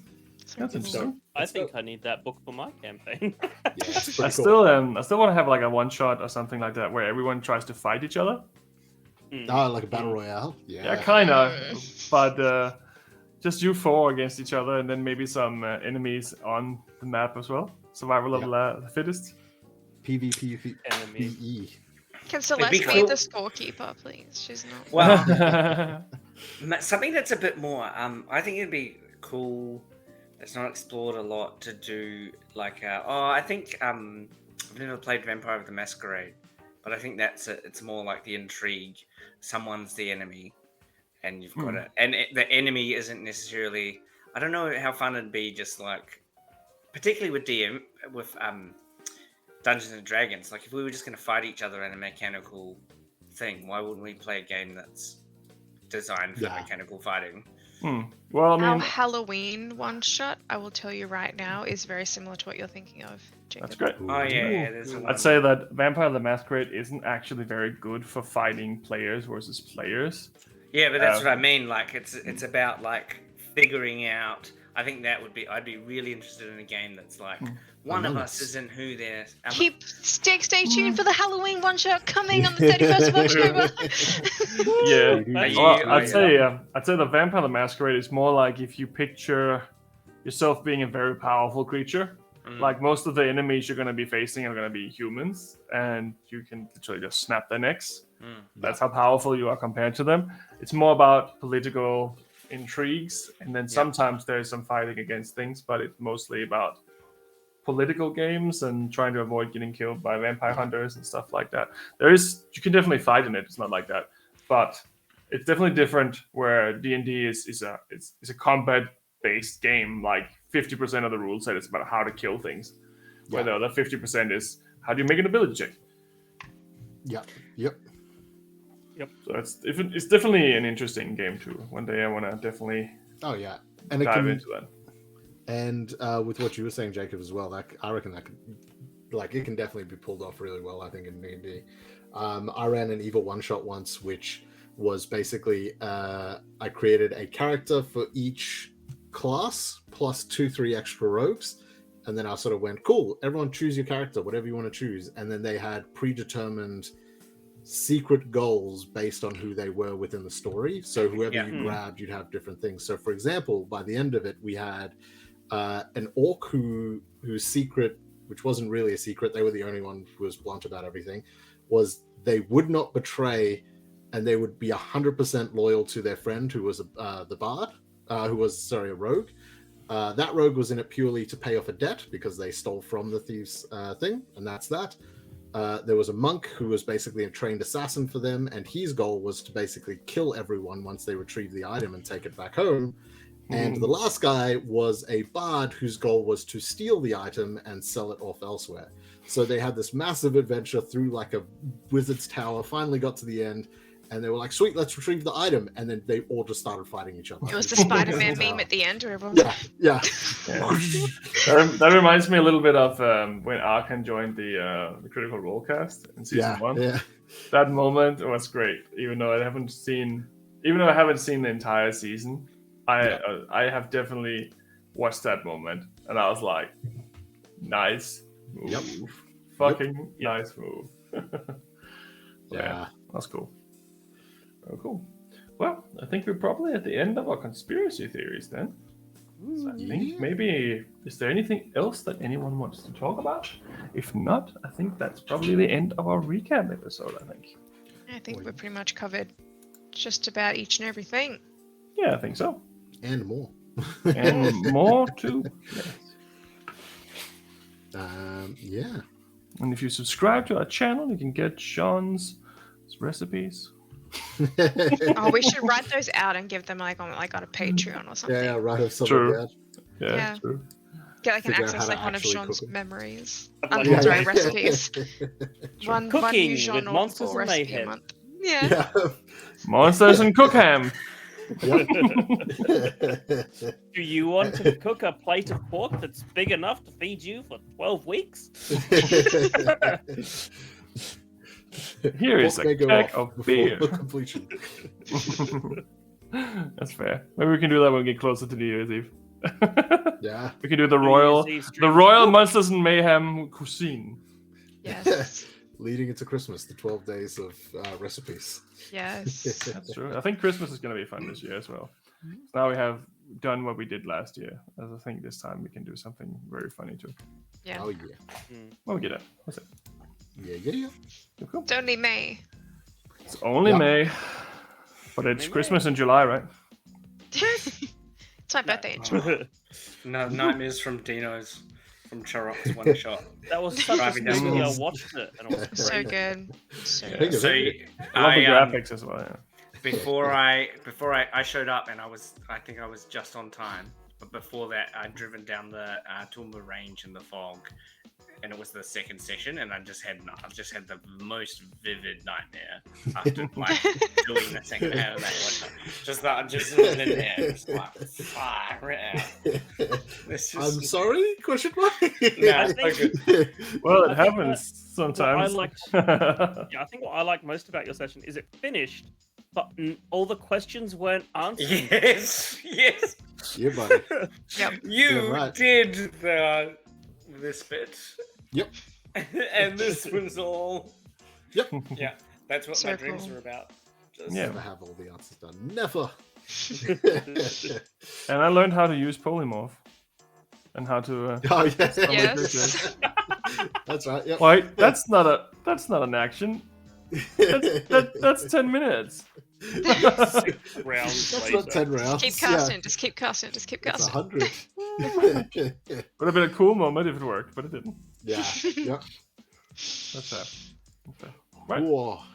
Well, should we see if we can raid someone tonight? Yes. Let's go on a raid. Natural Open up one. some- Whoa. I gotta use 5. my digital dice. Did we go I for think I lowest did number? I think I did the I think I did the first like 4 in a row where I just like smashed the roll. Yep, it's me every time. And then since then I've just balls. Yeah, this is one of my highest rolls. I'm sitting on a 16. You Oh, got yeah. double digits. You win. I know. Yeah, I know. you I'm win. always like super low, so 1, 4, Do I win? 5, and so on. Right. I had a few viewers. Oh, we've just dropped down in the last couple of minutes. The wrap up. Oh, because we're not leaving yet. It's not over. Hey, we gotta join the raid to get the points that we haven't Raid. done the things for the points. Maybe yet. maybe we Oh, can man. make a sub goal or something that if we have enough subs, we're gonna do a marathon stream. Ooh, I'd be Ooh. keen. I'm not sure how easy that is to do with D&D because I think everyone's gonna be super fucking tired after about 4 Oh, hours. be We exhausting. could do a marathon stream. I mean, if we do a marathon stream for 8 hours, I mean, we play normally around 8 hours. 4 hours. No. On a Sunday. From 10 to something. Oh yeah, that's- yeah. yeah. Because the other thing is we could do an in-person stream. That would be the other. Yes, we just need some laptops and some webcams. I got Because one I feel phone, like this webcams. quality is fine, but if I have like 3 people on here, Yeah, it kind of loses Yeah. the detail. a little Oh bit. yeah, right? you'd need Man, to be. But it's You also are- not in 4K right now, but it can do 4K. But I think there'd be a cool element to like being able to pop into someone else's screen, like Norocto's setup. You know, like Well- if I could just be like, and then appear in Laura's. Yep. Also, we can Nice. see each other a little bit better and stuff like that. I mean, it's an option. Let's see what happens. Like, it Yeah. depends on what everyone can do and availability, obviously. But I would love for us to do this in person, but also know how difficult that is going to be Yeah, because of where everyone lives and stuff Mm. like that. So, yeah. Could But definitely there's a- organize a full And there's a one, I new reckon. Omicron that's vaccine resistant that's coming out of South Africa. I like how it's no longer COVID, it's Omicron. Yeah. Sounds cooler. Like something from like the MCU. Now Omicron XD. Yeah, like, they forgot the Greek letters after O. Like, there's more letters, guys. We went Alpha, Beta, Gamma, Omicron. Is there more? There's only 4, yeah. I think Delta's All in right. there That's where it somewhere. ends. I am the alpha and the why don't they just call it the Omega? Alpha Omega. That's Isn't the that last Sorry. like isn't that a fish oil? Isn't that like a vitamin tablet? Alpha Omega. yeah, I mean, yeah, it technically is too. But, yeah. But it's the first and the last letter of the Greek alphabet, as far as I remember. I think that's why they. yeah. I think that's why we're stuck on Omicron variants. Mm, The Omega variants. yeah. Another letter. Are we on Fair. Omicron? It's Omicron, not Omega. Maybe they've got confused and got the wrong O. Doesn't matter. Just give it another name, a number, or make something up, or give it a color. You know. Really, actually, on that note, because I live on a farm, I don't. But everyone in my area has chickens, and there's like a bird flu going around, and Yeah. it's not dangerous for humans at all. But like wild birds have it, and it kills your chickens. And like around my area, everyone's chickens are like family members, so they're like, "Keep the birds away!" So like water pistols and stuff, and they're like trying to get. Meanwhile, I'm here like feeding bacon to the like wild birds. Like my wife messaged me, she's like, "Oh, you know, worry about this flu." And it's like all of our animals are wild. We've got sheep, but none of the other animals that my children claim are our pets are ours. Like, they're all Come and go wild as they animals. please. Yeah, Fair. Fair. What? All right, who we got? So, who do we got? So there's an array of different streamers. Array There's a of few Frost. new ones in there. But I'm gonna throw 2 ideas to you guys, and you guys let me know what you think. The first is we do what we do. We go for one of these D&D streamers, which there are a couple of new ones. There's a fair few reruns, but there are a few newbies. Otherwise, I was thinking we could return a little love to Mostly Wolf, who gave us a big old raid the other day as well, because I believe they are currently on as well. Sure, we can definitely do Yeah. that. Good. Yes, Not let's not go. D&D, but I figured we're doing a recap stream, so it's a little different. So why not make the raid a little different? Yeah, that's fair. Also, Right he on. usually Mostly rates Wolf. us. Awesome content as well. Like so funny. You'll fucking Yeah. like piss yourself. It's so funny. So. I saw him beat the Matrix as well. That's really good. Yes. Yeah. Tonight they got the Matrix Sleuth Troop on, so it's a gang of 4 of them, and they usually do like mystery games and stuff. So Nice. Nice. Sweet. Alrighty. Let's go for it. Bam, bam. That should be loading up now. Sweet. Great for 250 chaos coins. Awesome. Well, so much fun chatting the shit with everyone tonight. Yeah. So yeah, I love these episodes. Just let us like catch up on what's been going on, get some of those theories out of the way, and come back fresh for the round of the next 10 episodes. Yeah. Each Monday. Also, So. you might have gotten something right, or maybe you got something wrong with your theories tonight. So. Yeah. This is why we're wearing tin hats. Because you just use this for content creation. Oh, that's a good idea. I'm gonna do this. Yeah. Well, we'll see. Brilliant. Okay. Yeah, sweet. All right, we're raiding out in Cool. 3. See you next week, 2, everyone. 1. Monsters and Mayhem and chat. Woo! Ba, ba, ba, ba, ba, ba.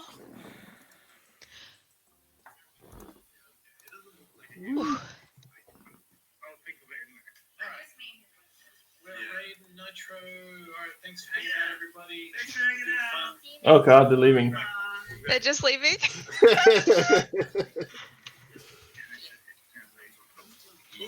Just ending. That's awesome.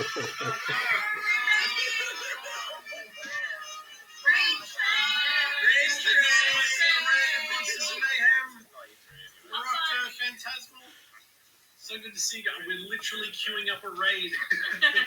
As What we a- speak. We're just combining 2 our raid weeks with in a their row. raid. Yeah. Oh, you guys are so nice. We're just raiding out to somebody else. So we had a good adventure, though. That's You guys funny. had a great session. Thanks so much. That's funny. I'll just stay for 10 more minutes. Combined raids. Laura Borealis, good to see you. Coming along for the raids. Raid train.